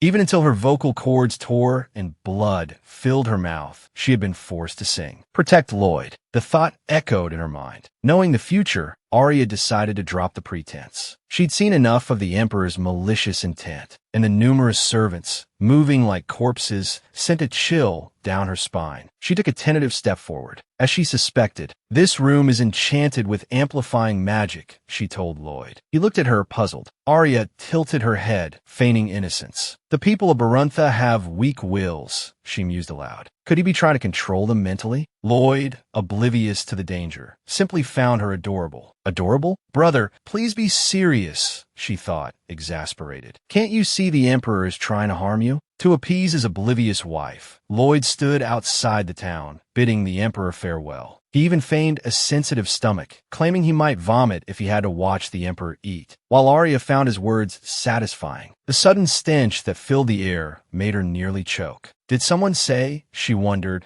but there was no one there who resembled the person she was thinking of. The Emperor, his bluster thinly veiling his unease, invited them to dine. Lloyd, with a chilling smile, warned him, "Don't get caught with white paint on your hands." Arya, increasingly apprehensive, noticed a servant staring intently at them. The servant let out a chilling chuckle and began chanting a spell. But before the incantation was complete, a scabbard pierced the servant's throat. Yet it wasn't over. The servant, eyes still burning with hatred, lunged at them, moving with surprising speed despite the fatal wound. Lyde Shildingaria ended the attack swiftly, but even bisected, the body continued to gurgle and roar, eyes wide with fun. The grotesque sight confirmed Arya's suspicions. She tugged at Lloyd's sleeve, urging him to leave, but the Emperor blocked their path. What is he thinking? Arya wondered frantically. Could he have brought Water Rat here? In her past life, the Emperor and Water Rat had no connection. Had her actions changed the course of events? The magic within the room pulsed with unnatural energy. Water Rat must still be lurking, manipulating the enchantment. Suddenly, Lloyd swung his sword, striking down one of the Emperor's attendants. "You demonic fiend," the attendant cursed. "Couldn't you at least give me a chance to finish the spell?"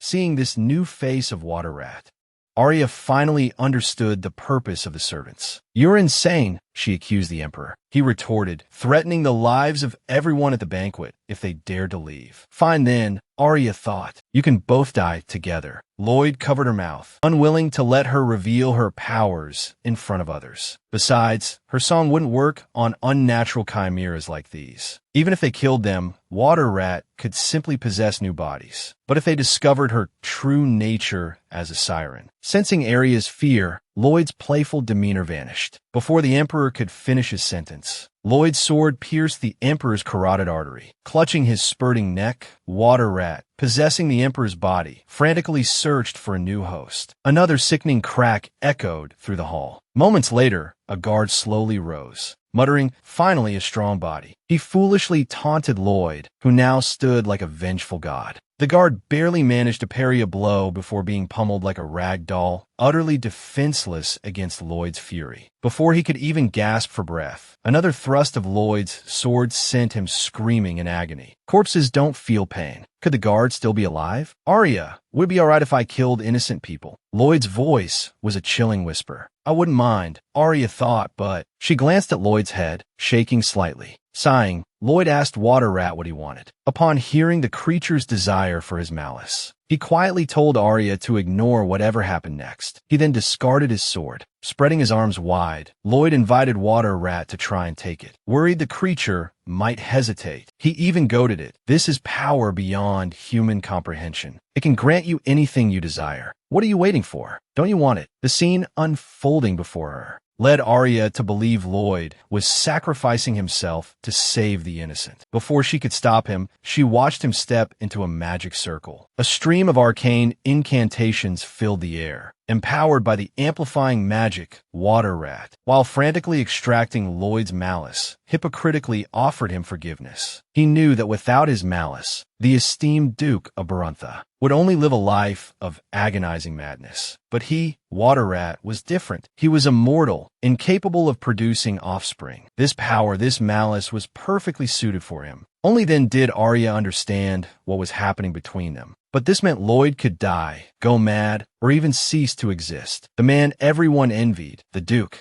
was obsessed with finding ways to kill himself to escape the curse of his malice. When someone offered to help, he readily surrendered. He even goaded Water Rat, allowing the creature to do as it pleased. Consumed by the immense power, Water Rat descended into madness, believing that by accepting Lloyd's malice, he would gain everything he desired. However, instead of granting him strength, the malice began to burn his very being. "You knew this would happen." Lloyd's voice cut through the creature's euphoria. "Didn't you, you wretched thing?" Before Water Rat could curse him further, he was reduced to ashes. The Emperor, now free from Water Rat's control, stared in horror. Sensing Water Rat's demise, Arya rushed towards Lloyd, just as they were about to touch. Lloyd pulled away. Seeing Arya's confusion, he quickly apologized, fearing his exposed malice might harm her. He resisted the urge to comfort her, asking her to wait outside. He then turned, his sword pressed against the Emperor's throat. Listening to the Emperor's insincere apologies, Lloyd thought, since you were foolish enough to risk everything, it wouldn't be unreasonable for me to collect a little interest, would it? Meanwhile, the Saint, finally arriving, noticed the Baruntha carriage. Bellany inquired tentatively. To his surprise, the Water Rat, who had coveted Baruntha's malice, had been purified by divine power. What divine power? Could it be the devil's malice? He wondered. He knew asking wouldn't yield any answers. But chimeras require immense energy and blood. A greedy smile spread across his face as a thought occurred to him. As the carriage began its journey, Arya fidgeted, unable to sit still. Her eyes darted nervously towards Lloyd. He had seemed indifferent to Water Rat, until the creature spoke of taking his malice. Could that be the scar on his heart she'd sensed? Perhaps charmed by Arya's almost childlike attempts to soothe him, Lloyd didn't answer her unspoken question. Instead, he murmured, "Why is this place closer?" The villa before them was where he had spent his childhood, the place where his nightmare had begun. He had once believed he would live an ordinary life, but the generational curse had plunged him into despair. Then Arya had appeared, a warm ray of sunlight in his darkness.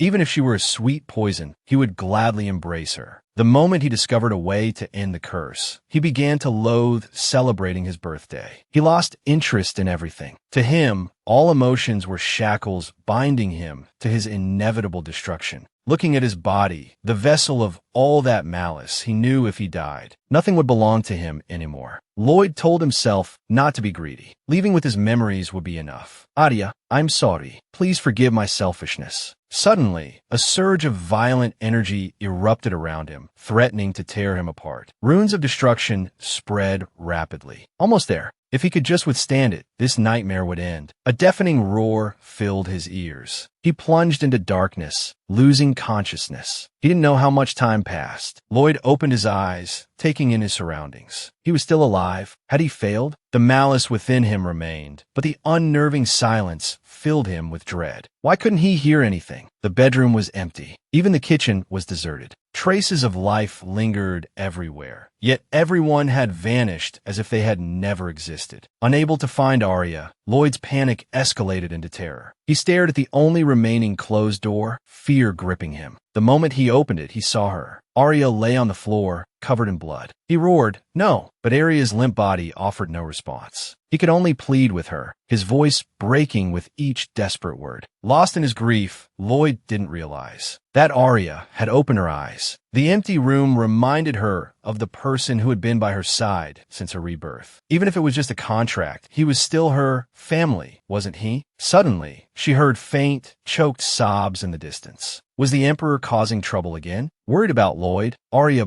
burst through the door. He seemed all right. Before she could sigh in relief, she realized she was wrong. Soothing him, Arya explained why she hadn't knocked, wiping away his tears with a pang of heartache. Then, Lloyd suddenly gripped her hand, declaring that he not only wanted to live, but to live with her. Unable to bear the thought of losing her again, he vowed to protect her. But would fate allow them this happiness? Would it return to its cruel trajectory, bringing them even more pain? Mistaking Lloyd's strange behavior for the after effects of a nightmare, Arya was taken aback when he blushed and asked her to forget what he'd just said. "No way, we're practically one person. Are you really not going to tell me?" In a dream, Lloyd had learned the way to end the curse. He had tried to destroy himself, but he had killed Arya instead. He didn't understand why he had lost control. Perhaps it was the malice refusing to be extinguished. You wanted to end your life? Arya sensed the turbulent emotions swirling within him. He quickly reassured her that he didn't want to die, unaware that Arya had already pieced together the events of the Baruntha incident. She had assumed it was an enemy attack, but it was Lloyd trying to sacrifice himself to save the world. He'd lost control of his malice, and his entire family had paid the price. If it happened again, all living things would die. Consumed by his pain, he had surrendered to his madness. "Arya, I won't die. I won't leave you to grieve alone. Instead of facing oblivion alone, let's face it together." Lloyd whispered his beloved's name, fighting back his own sorrow. She told him it wasn't his fault. It couldn't be, but in her past life, he hadn't been there. And why hadn't his body disappeared? Was it all truly just a nightmare? "Lloyd, let me sing you a lullaby." "No, I'm not a child anymore. Even my father still listens to them." "Okay, I'm lying down. Sing." But as she listened to the beautiful melody, Lloyd's eyes grew wider and wider. "Are you even listening? Can't you close your eyes? You little rascal, trying to lull me to sleep. Where are you planning to go? I just want you to get a good night's sleep. I don't need to sleep, as long as you're by my side." Meanwhile, freed from his master, Hans cheered his newfound freedom while simultaneously bemoaning his assaulted olfactory senses. He never wanted to be a disgusting chimera again. He just wanted to be a regular, laid-back office worker. "Oh really? An office worker? I see you have a unique skeletal structure. Want to save the world together? Come on, my master is waiting for you." "Great, so it's back to pulling all-nighters, is it?" He grumbled sleepily. "Good news. Great news. I finally figured out the secret of the box." Vincent, however, attempted to convey this information by singing a bizarre, off-key rendition of Do Re Mi. "Are you trying to kill me with that racket?" An exasperated Arya snapped. Vincent, indignant, cleared his throat, and, with complete disregard for the well-being of anyone within earshot, began to wail. The melody veered wildly off course, like a train derailing. "Stop!" Unable to endure it any longer, Arya instructed him on proper breathing techniques. The result, however, was a room filled with the sound of fingernails scraping against a chalkboard. "Is this some kind of torture?" "No, it's the Saint's Dawn song." At this, Arya cried out, but failed to catch his attention. Resigned, she asked him for the sheet music. This, however, startled Vincent into a fresh round of incoherent babbling. Ignoring him, Arya began to sing, following the melody on the page. Perhaps spurred by her singing, he asked her to wait a moment. Only a moment later, however, he was stunned by the sight before him. Where did these three come from? He wondered, particularly fixated on the large man, who was dangling his small arm like a rag doll. "Stop it!" The future, doting husband protectively scooped the child into his arms. He heard the one-handed man cry out and his daughter whimper pathetically. Arya's mind filled with images of her frail, elderly father being abused. "Lloyd, how could you?" she scolded. Faced with his tearful son, the Duke was secretly delighted, but continued to feign fragility, asking his daughter to comfort him. Looking at Arya, standing between them, the Duke said, "Darling, ignore these two fools. Let's go for a walk." The two behind them protested. "You haven't put our leashes on yet." Arya, curious about their arrival, heard someone humming incessantly. Karine covered her mouth, staggering back, overcome with speechless emotion. Hearing that their daughter was in danger, the Duke and Duchess had disregarded everything to teleport her to safety. "It's no wonder you're so determined to change the future." This comment, however, drew the Duchess's ire. She demanded to know what he meant. Glancing at his fuming wife, he stammered, "Of course, going against the natural order of things. Does that include me? Are you saying I shouldn't be alive?" No, my dear, you misunderstand." He then quickly sent a telepathic message to Arya. "While things may seem idyllic now, you'll pay a greater price later. The same ending awaits. Who dares threaten my wife's life?" Lloyd's voice was low and dangerous. Looking at the two who had appeared behind him, the Duke practically choked on his explanations. "Perhaps I should just disappear." He was, however, firmly gripped by the Duke, who insisted on accompanying him to the palace. "He's mad, completely mad. Don't tell me he plans to offer me as a sacrifice." Listening to their discussion, he heard them plotting to deal with the Emperor. If he's too much trouble, just kill him and turn him into a puppet. This, however, required Karine's assistance. Worried about the court mage discovering their plans, they decided to eliminate him as well. "How dare they threaten my daughter?" "Darling," Arya interjected, "shall we discuss this elsewhere? What is the devil's malice?" He knew he shouldn't ask,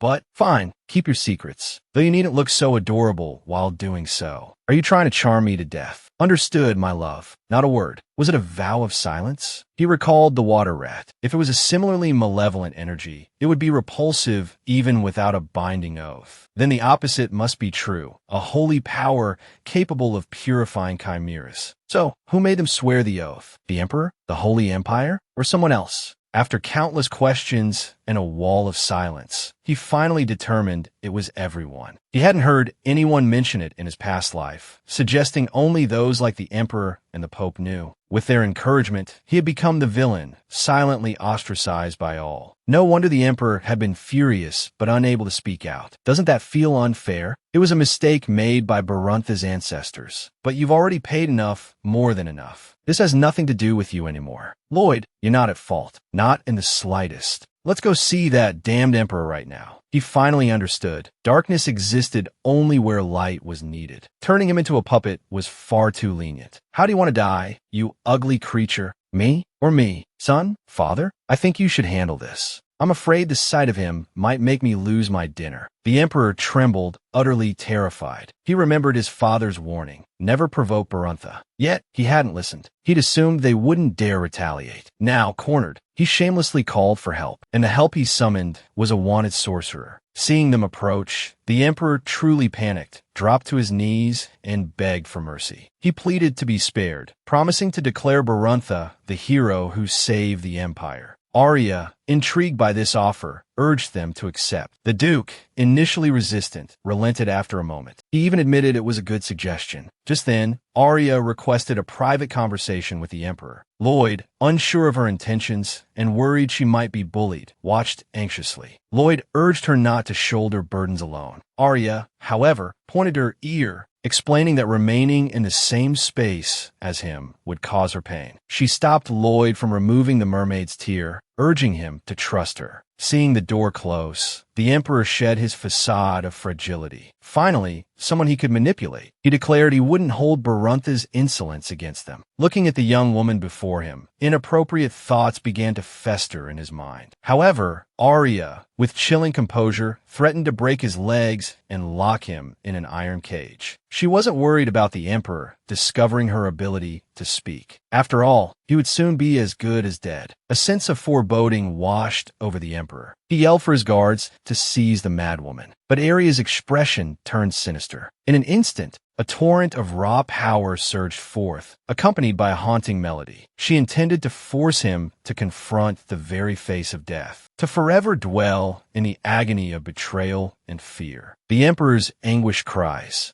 dragged him back to the harrowing memories of his past life. Consumed by hatred, Arya unleashed her fury upon him. She wanted him to suffer a fate worse than death. She wanted to see how far he would fall, clinging to meaningless hope. She began to weave a spell, twisting his mind. As long as he drew breath, he would be relentlessly pushed towards the abyss, only to grasp at futile hope in the moments before he plummeted. So live, she hissed. Live in that abyss, struggling endlessly, unable to escape. Arya's chillingly detached pronouncements reached Lloyd, who stood just outside the door. This wasn't the resentment of a day or two. He had also noticed the magic circle within the room. He was pondering the complex relationship between them when Arya, covered in blood, stumbled into his arms, seemingly drained of all strength. She assured him she just needed to rest. Unconvinced, Lloyd held her close and called for Kareen to heal her. The fugitive mage initially hesitated, but was met with a chilling glare that silenced any protest. He knew better than to argue with this particular force of nature. Back at the villa, Arya felt the weight of Vincent's intense stare. She asked why he wasn't speaking, and Vincent, like a lit fuse, exploded with a torrent of pent-up frustration. Arya tried to brush it off, but Vincent wasn't having it, taking his hands in hers. She offered a sincere apology. "I'm sorry," she said, "but thank you, truly." Her heartfelt words stunned Vincent into silence. He then, feigning nonchalance, brought up the pink pearl. He remembered his sister-in-law mentioning it was a map to Atlantis. "Didn't you also find a box in your dream? Can you tell me more about that?" That night, clutching the pink pearl, he had dreamt of Atlantis submerged beneath the waves. The moment he took the box, the city crumbled. When he finally awoke, the box was in his hands. Lost in thought, Vincent seemed to have reached a conclusion. He told Arya that the music score inside the box was meant for the siren who sought their homeland. It was invisible to others. Atlantis could only be accessed by the siren who could sing the Song of Dawn. So, it definitely wasn't because his singing was terrible. While he wasn't sure of the exact location, he was certain it was in the sea. They needed to prepare for a sea voyage. Looking at Vincent's smug expression, Arya stated that before they left, she wanted to find the man who sold the pearl. Vincent didn't understand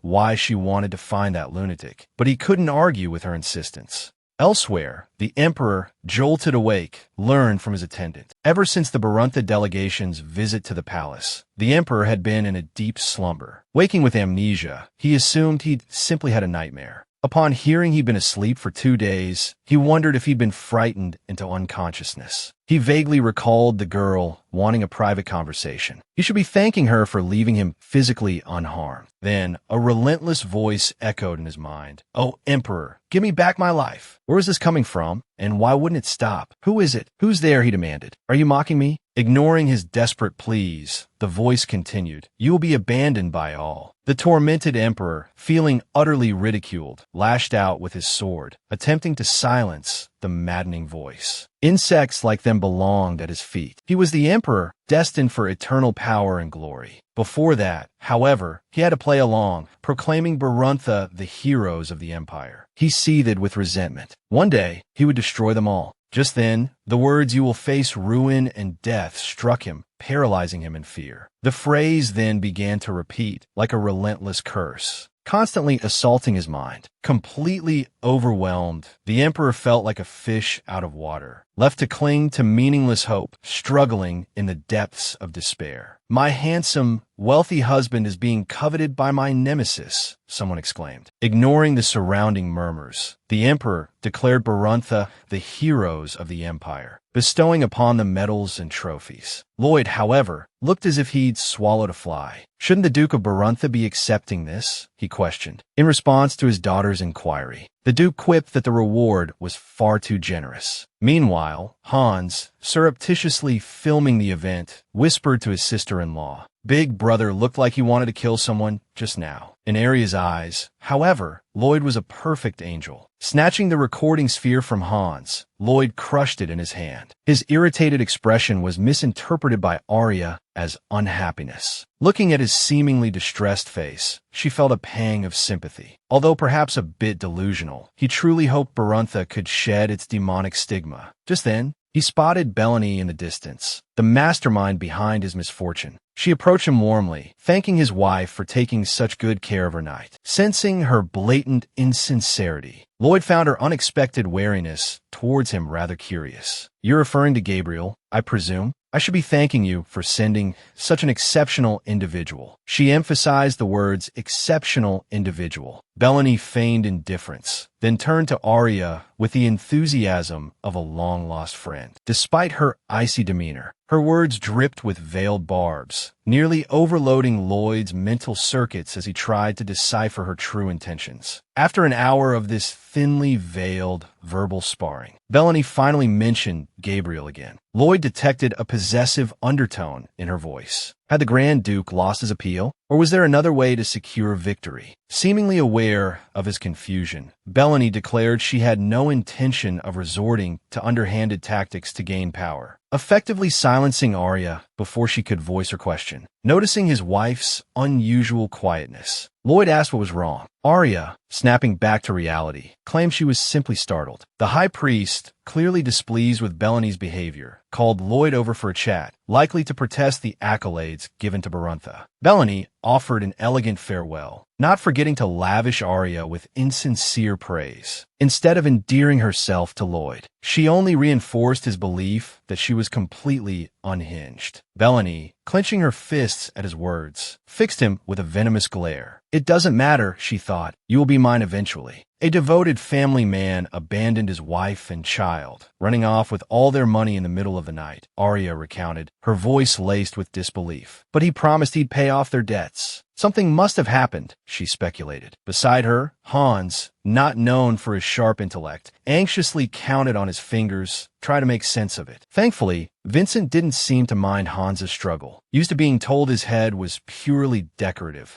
Hans had developed the mistaken impression he was quite the dashing figure. To his surprise, he actually received a nod of agreement from Vincent. However, Arya swiftly put a stop to his preening with a sharp kick and a scolding, "Don't get ahead of yourself." She then turned to Vincent, inquiring about any news regarding Atlantis. Vincent launched into a lengthy explanation, but none of it seemed to be what Arya wanted to hear. Overhearing the mention of Viscount O'Neill, Hans's face paled. A sudden realization struck him. He'd been tricked. "Arya," he blurted out, "Pade's family was sold to slavers a week ago, but they weren't auctioned off. They were sent to the distant Pluto territory," he finished, his voice filled with urgency. Arya frowned, puzzled by the slavers' unusual actions. "That's strange. What's their motive?" "Something's definitely not right," she murmured. Vincent, his eyes narrowing, voiced his suspicions. "I think Viscount O'Neill is involved. He probably killed Pade and took his money," he suggested grimly. "No, no, no," Hans interjected, shaking his head. "The Viscount enjoys toying with people. He's probably still alive." After confirming the location of the Viscount's territory, Arya turned to go, intending to ask Karine for a map. However, both Lloyd and Vincent stopped her, much to her surprise. And then, they did that to her. Facing his indignant wife, Lloyd insisted, "You have to promise me you'll take care of yourself." Arya glared at him. "Shouldn't you be the one saying that?" "My brother has 8-pack abs," Hans chimed in, flexing his own less impressive muscles. "He's not fragile like you, like a piece of glass." Arya and Vincent exchanged glances. "Father and mother definitely wouldn't approve of this," Arya muttered. "I should have just snuck out." Determined to spend the rest of her life with Lloyd, Arya knew she had to investigate the Baruntha curse and find the other 3, all while trying to heal Lloyd's failing health. "I'm not sure," she mused, "but magic and Celine's singing both have healing properties. Maybe they can interact." To convince Lloyd, Arya declared, "I'm coming with you." Lloyd readily agreed, much to Vincent's alarm. "Little brother, this is something your guards could handle," Vincent protested. "Why do you have to go yourself? And with only this simpleton?" He gestured towards Hans. "If you're going, then take me too, Arya. I can keep you from getting led astray by someone," he added, pointedly looking at Lloyd. He was taken aback when Lloyd actually called him a burden.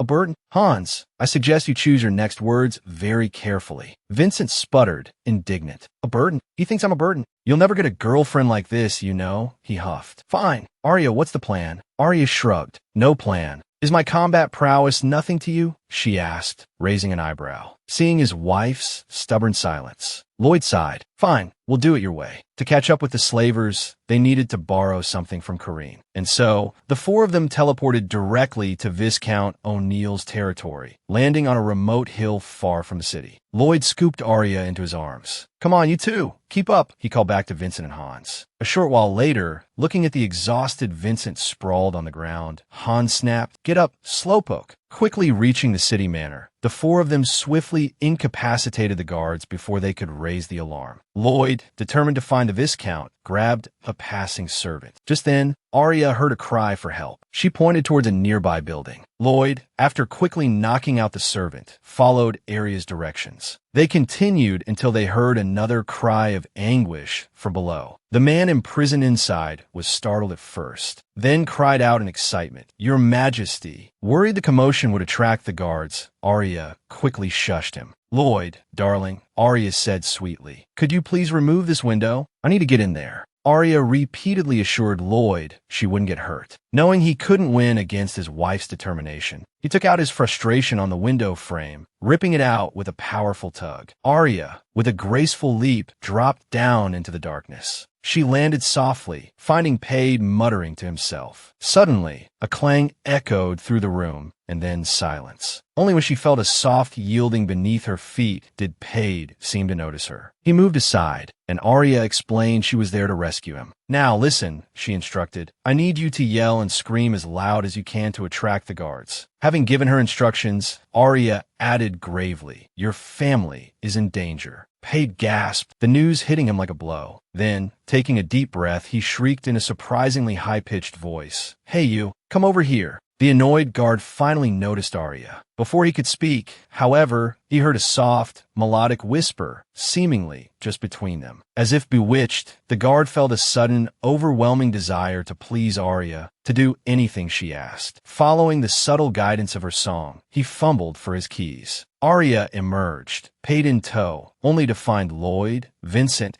and Hans staring at her with strange expressions. Overwhelmed with worry for his family, Pade interrupted whatever they were about to say. He pleaded with Arya to save his family. Vincent reassured him, Don't worry. They don't harm the slaves until the ship reaches port, he explained. Besides, he added with a sly grin, our next target is, well, take a guess. Lloyd, resting his head on Arya's lap as she hummed a tune, couldn't have been happier. Meanwhile, upstairs, Hans the mage paced back and forth, muttering angrily. This is just human experimentation, he grumbled. It's worse than the water rats. A voice called out to him, startling him so badly he nearly wet himself. Recovering quickly, he lied, claiming he was just admiring the moon. The other man, holding Hans's leash, wasn't worried about betrayal. Instead, he inquired about Hans's research from 4 years prior. Hearing that Hans could create complete chimeras, the man was pleased, imagining his master's delight. Can it possess specific energies? He asked. Yes, Hans replied, but there's a risk of them becoming vegetative. That doesn't matter, the man dismissed. Master just wants a living doll that can breathe. Meanwhile, on a ship sailing across the open sea, Lloyd watched Arya's joyful expression as she gazed at the ocean. Do you like it? He asked tenderly. He had agreed to the rendezvous at sea solely to fulfill Arya's wish to see the ocean. He adored her and remembered every word she said. I do, Arya replied, turning to him with a smile. But what I like even more is being here with you. Hearing Lloyd gulp, she asked, Are you thirsty? Lloyd accepted the water she offered and drank it down in large gulps. He couldn't understand why his throat was so dry. Suddenly, a strange sound reached their ears. It was Vincent, who had been singing nonstop and had now gone hoarse.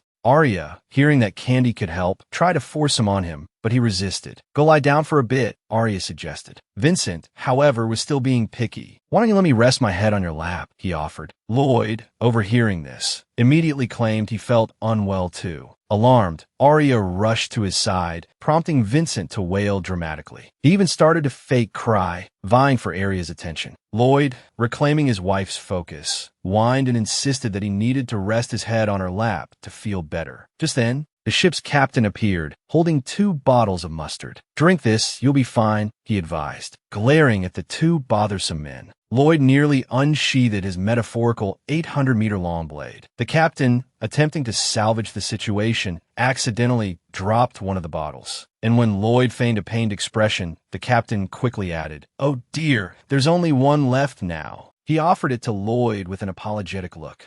Seeing this, Vincent couldn't help but feel a pang of sympathy for Lloyd. Back in the cabin, the 2 men, Lloyd, feeling unwell, thought Vincent might sing for him, but Lloyd, citing poor sound insulation, refused the offer. Well then, Vincent suggested, "Why don't you lie here, Lloyd?" Lloyd, worried about crushing Arya, initially hesitated, but his body, more honest than his mind, betrayed him, and he lay down beside her. As their eyes met, their hearts began to race. Listening to Arya's soft humming, Lloyd found himself drifting off, lost in a rare moment of peaceful contemplation. "Am I heavy?" he murmured. "Not at all," Arya replied playfully. "You're light as a feather." Her playful response brought a childlike smile to Lloyd's face. Is this happiness? He wondered. If so, even death would be worth it. He didn't realize these words would become a tragic foreshadowing. "Hey everyone," a voice interrupted the scene, breaking the spell. "For those who want to see what happens next in the Demon's Covenant manga, you can go here," the voice continued, presumably from a narrator. "That's right, right here. Then click on the magnifying glass. Type in Demon's Covenant. Make sure you don't misspell it. Then click on the one that pops up. That's it. Thank you for supporting the author. Love you all." The intrusive advertisement finally ended. "Do you want to be a little bird laughed at by a pig?" Arya asked, her tone suggesting a plan. Hearing Arya's plan to intercept the slave ship, Vincent immediately protested. "Even if you're a scion, you can't withstand cannon fire," he exclaimed. That sharp tongue of his, Arya thought. Irritated,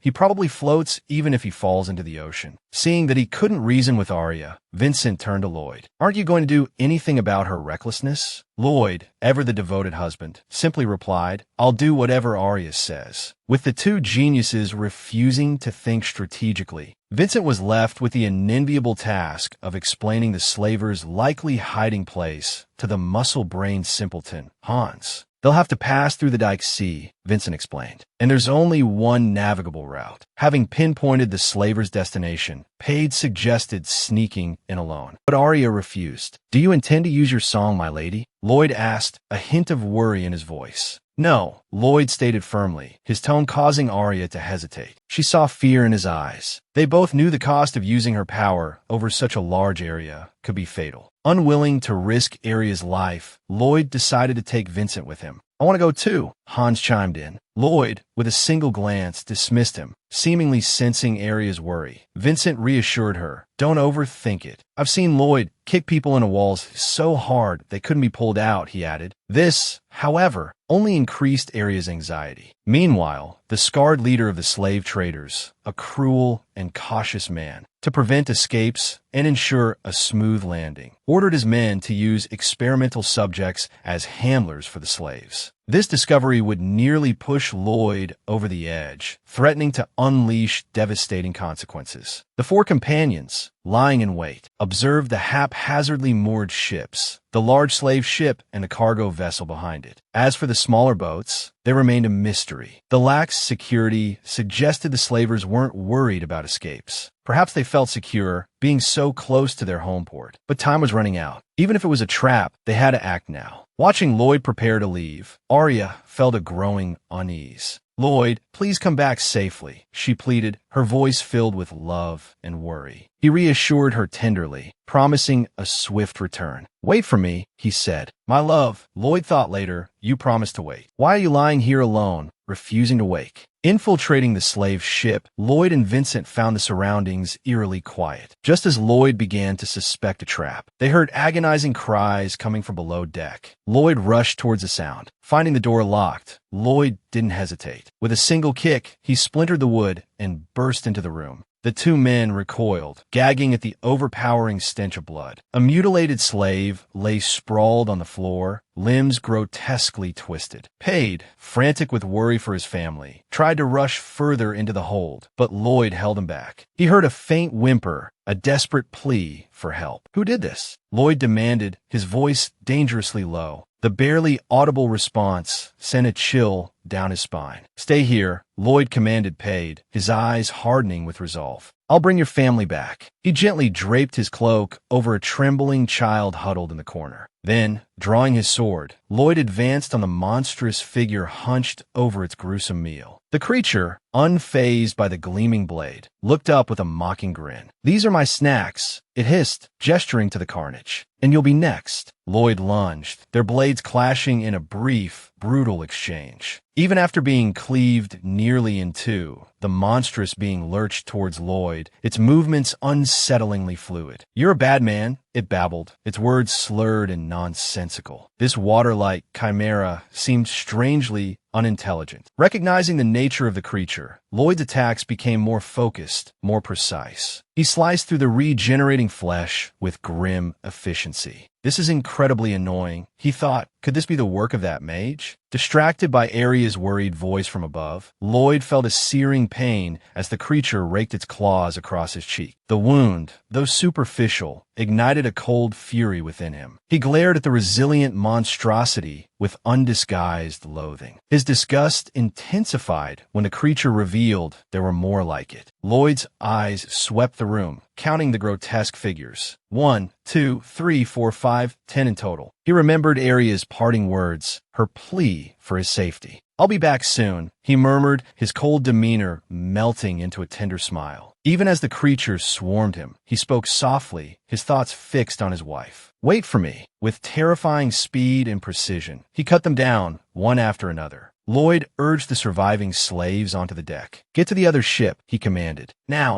Once everyone had evacuated, the dismembered creatures began to reform, their bodies knitting back together. One of the monsters, its eyes gleaming with cruel hunger, noticed a mother and child still hiding in the shadows. Just as it lunged, Paid threw himself in front of his family, shielding them with his body. A sickening thud echoed through the hold, but miraculously, Paid survived. Lloyd had returned, his blade a blur of motion. But Lloyd was different now. His eyes were cold, his movements imbued with a chilling malice. Unaware of the danger he was in, the scarred leader of the slavers casually berated his men, dismissing the loss of a few slaves as insignificant. With the experimental subjects, he sneered, a few casualties are acceptable. Meanwhile, Arya paced anxiously on the other ship, her gaze fixed on the slave ship. She saw figures emerging onto the deck, but there was no sign of Lloyd, no sound of his voice. The silence was deafening, her unease growing with each passing moment. Then she saw Paid and his family, their faces etched with terror, trying to convey something across the widening gap between the ships. Suddenly, a beautiful melody filled the air. Ignoring Vincent's desperate pleas, Arya began to sing the Song of Dawn. A surge of raw power erupted around her, knocking Vincent off his feet. As her magic spread, the sea seemed to respond, carrying her voice towards her beloved. The song, filled with a soothing power, banished the darkness and instilled courage in the hearts of the rescued slaves. Emboldened, they began to prepare the ship for their escape. But Arya, having poured all her strength into the song, collapsed, her body racked with exhaustion. Agony ripped through Arya, a searing pain that felt like every bone in her body was being shattered. Even in that moment, as darkness threatened to consume her, Lloyd's name was on her lips. Meanwhile, Lloyd, consumed by a growing rage, stood guard at the entrance to the hold. 9 left, he muttered, a chilling detachment in his voice. He sensed their fear, the terror radiating from the cowering figures. A cruel smile twisted his lips. "What are you afraid of?" he taunted. "Isn't this the salvation you craved in life?" The only sound in the blood-soaked room was the steady drip, drip, drip of crimson droplets falling from the ceiling. But to Lloyd, the silence was deafening, a cacophony of whispers echoing in his mind. The demonic voice urged him on, whispering promises of release if he would only slaughter these vile, selfish humans. consumed by the insidious whispers. Lloyd stalked towards the source of the incessant dripping, his eyes burning with a malevolent light. Just kill them, he thought, and the pain will stop. Just as he raised his sword, a familiar melody pierced the darkness, reaching him as if on the wings of an angel. The song washed over him, a soothing balm that chased away the shadows and silenced the demonic whispers. Slowly, recognition dawned. He knew that voice. He saw faces flashing before his eyes. Worried faces, smiling faces, faces filled with love and joy and sorrow. Memories flooded back, a torrent of emotions washing over him. He remembered Arya, her laughter, her touch, her unwavering belief in him. With a sudden jolt, he understood. He shoved his way through the terrified crowd, desperate to reach her. This section appears to be a message to the audience and breaks the fourth wall. It translates to, "Thank you for liking Ollie. If possible, please search for Devil's Contract and support the author." Another fourth wall break,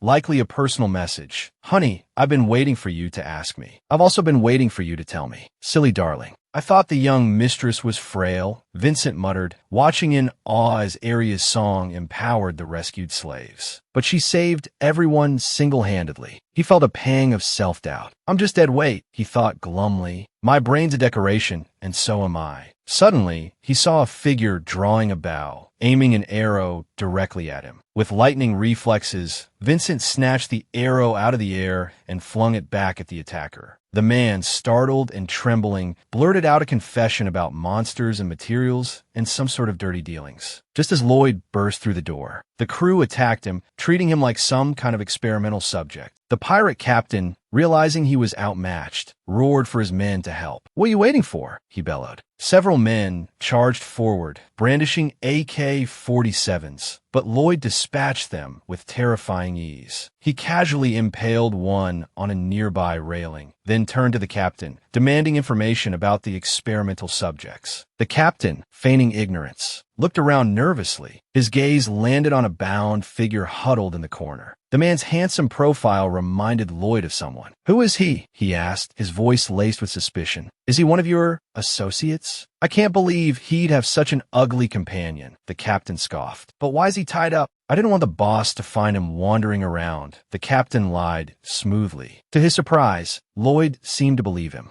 Emboldened, the captain continued to spin his web of lies, trying to get rid of Lloyd. "Since the slaves and materials have been moved to the bigger ship," he said, "there's no reason for you to stay here." He turned and walked away. Lloyd watched him go, a look of disbelief on his face. The captain nudged his unconscious companion. Suddenly, Lloyd whirled around, his eyes blazing with fury. "I'm very smart," he roared.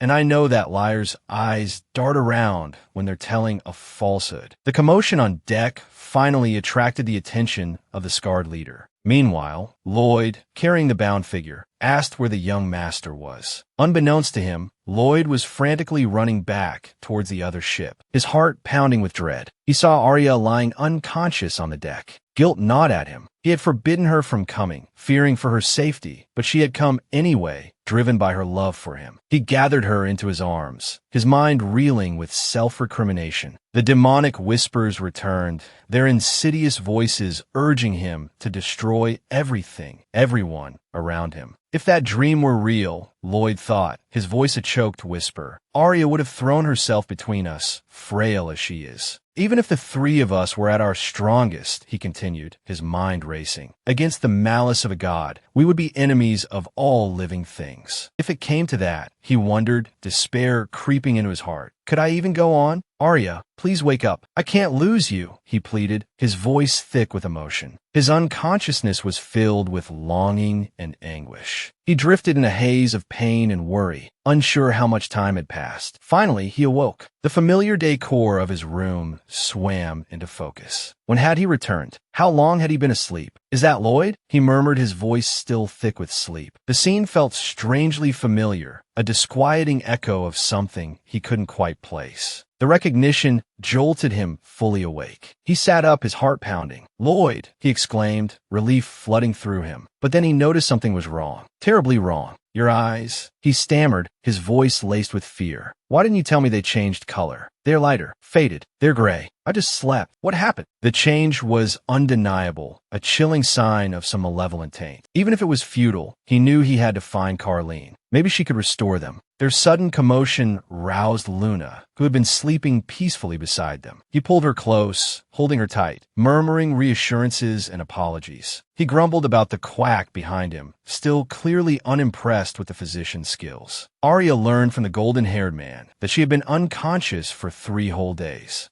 More importantly, he added, his voice low, the Duke and Duchess know. I'll let your brother explain the rest. It seems you two caused quite a stir. Not only had they snuck out, but they had returned injured. Vincent urged the reluctant maid to leave, but their protracted farewells were making someone increasingly impatient. Vincent finally dragged him away, his face flushed with frustration. What about the slaves who were rescued? Arya asked, her voice filled with concern. They're being housed in Belunta, Vincent replied. But your brother was on that ship too. The one who was absent when we visited the Angelo family, Arya recalled. They have pirates guarding him. They're worried about his identity being revealed, Vincent explained. If anything goes wrong, they'll blame the pirates. We'll deal with that later, Arya said, her brow furrowed with worry. Tell me about your eyes. There were chimeras on that ship. They weren't intelligent, Vincent admitted, but they were stronger than the water rats. My wife mentioned Hans, the mage who betrayed the water rats 4 years ago. Arya asked. I was the one who orchestrated that. So, my illness back then was because of him? Vincent asked, a flicker of understanding in his eyes. He could create chimeras even then. His techniques must be even more refined now, 5 years later, Arya mused. Your deductions are quite specific. Let's have some soda to calm our nerves, Arya said, holding out a drink. Come on, open wide.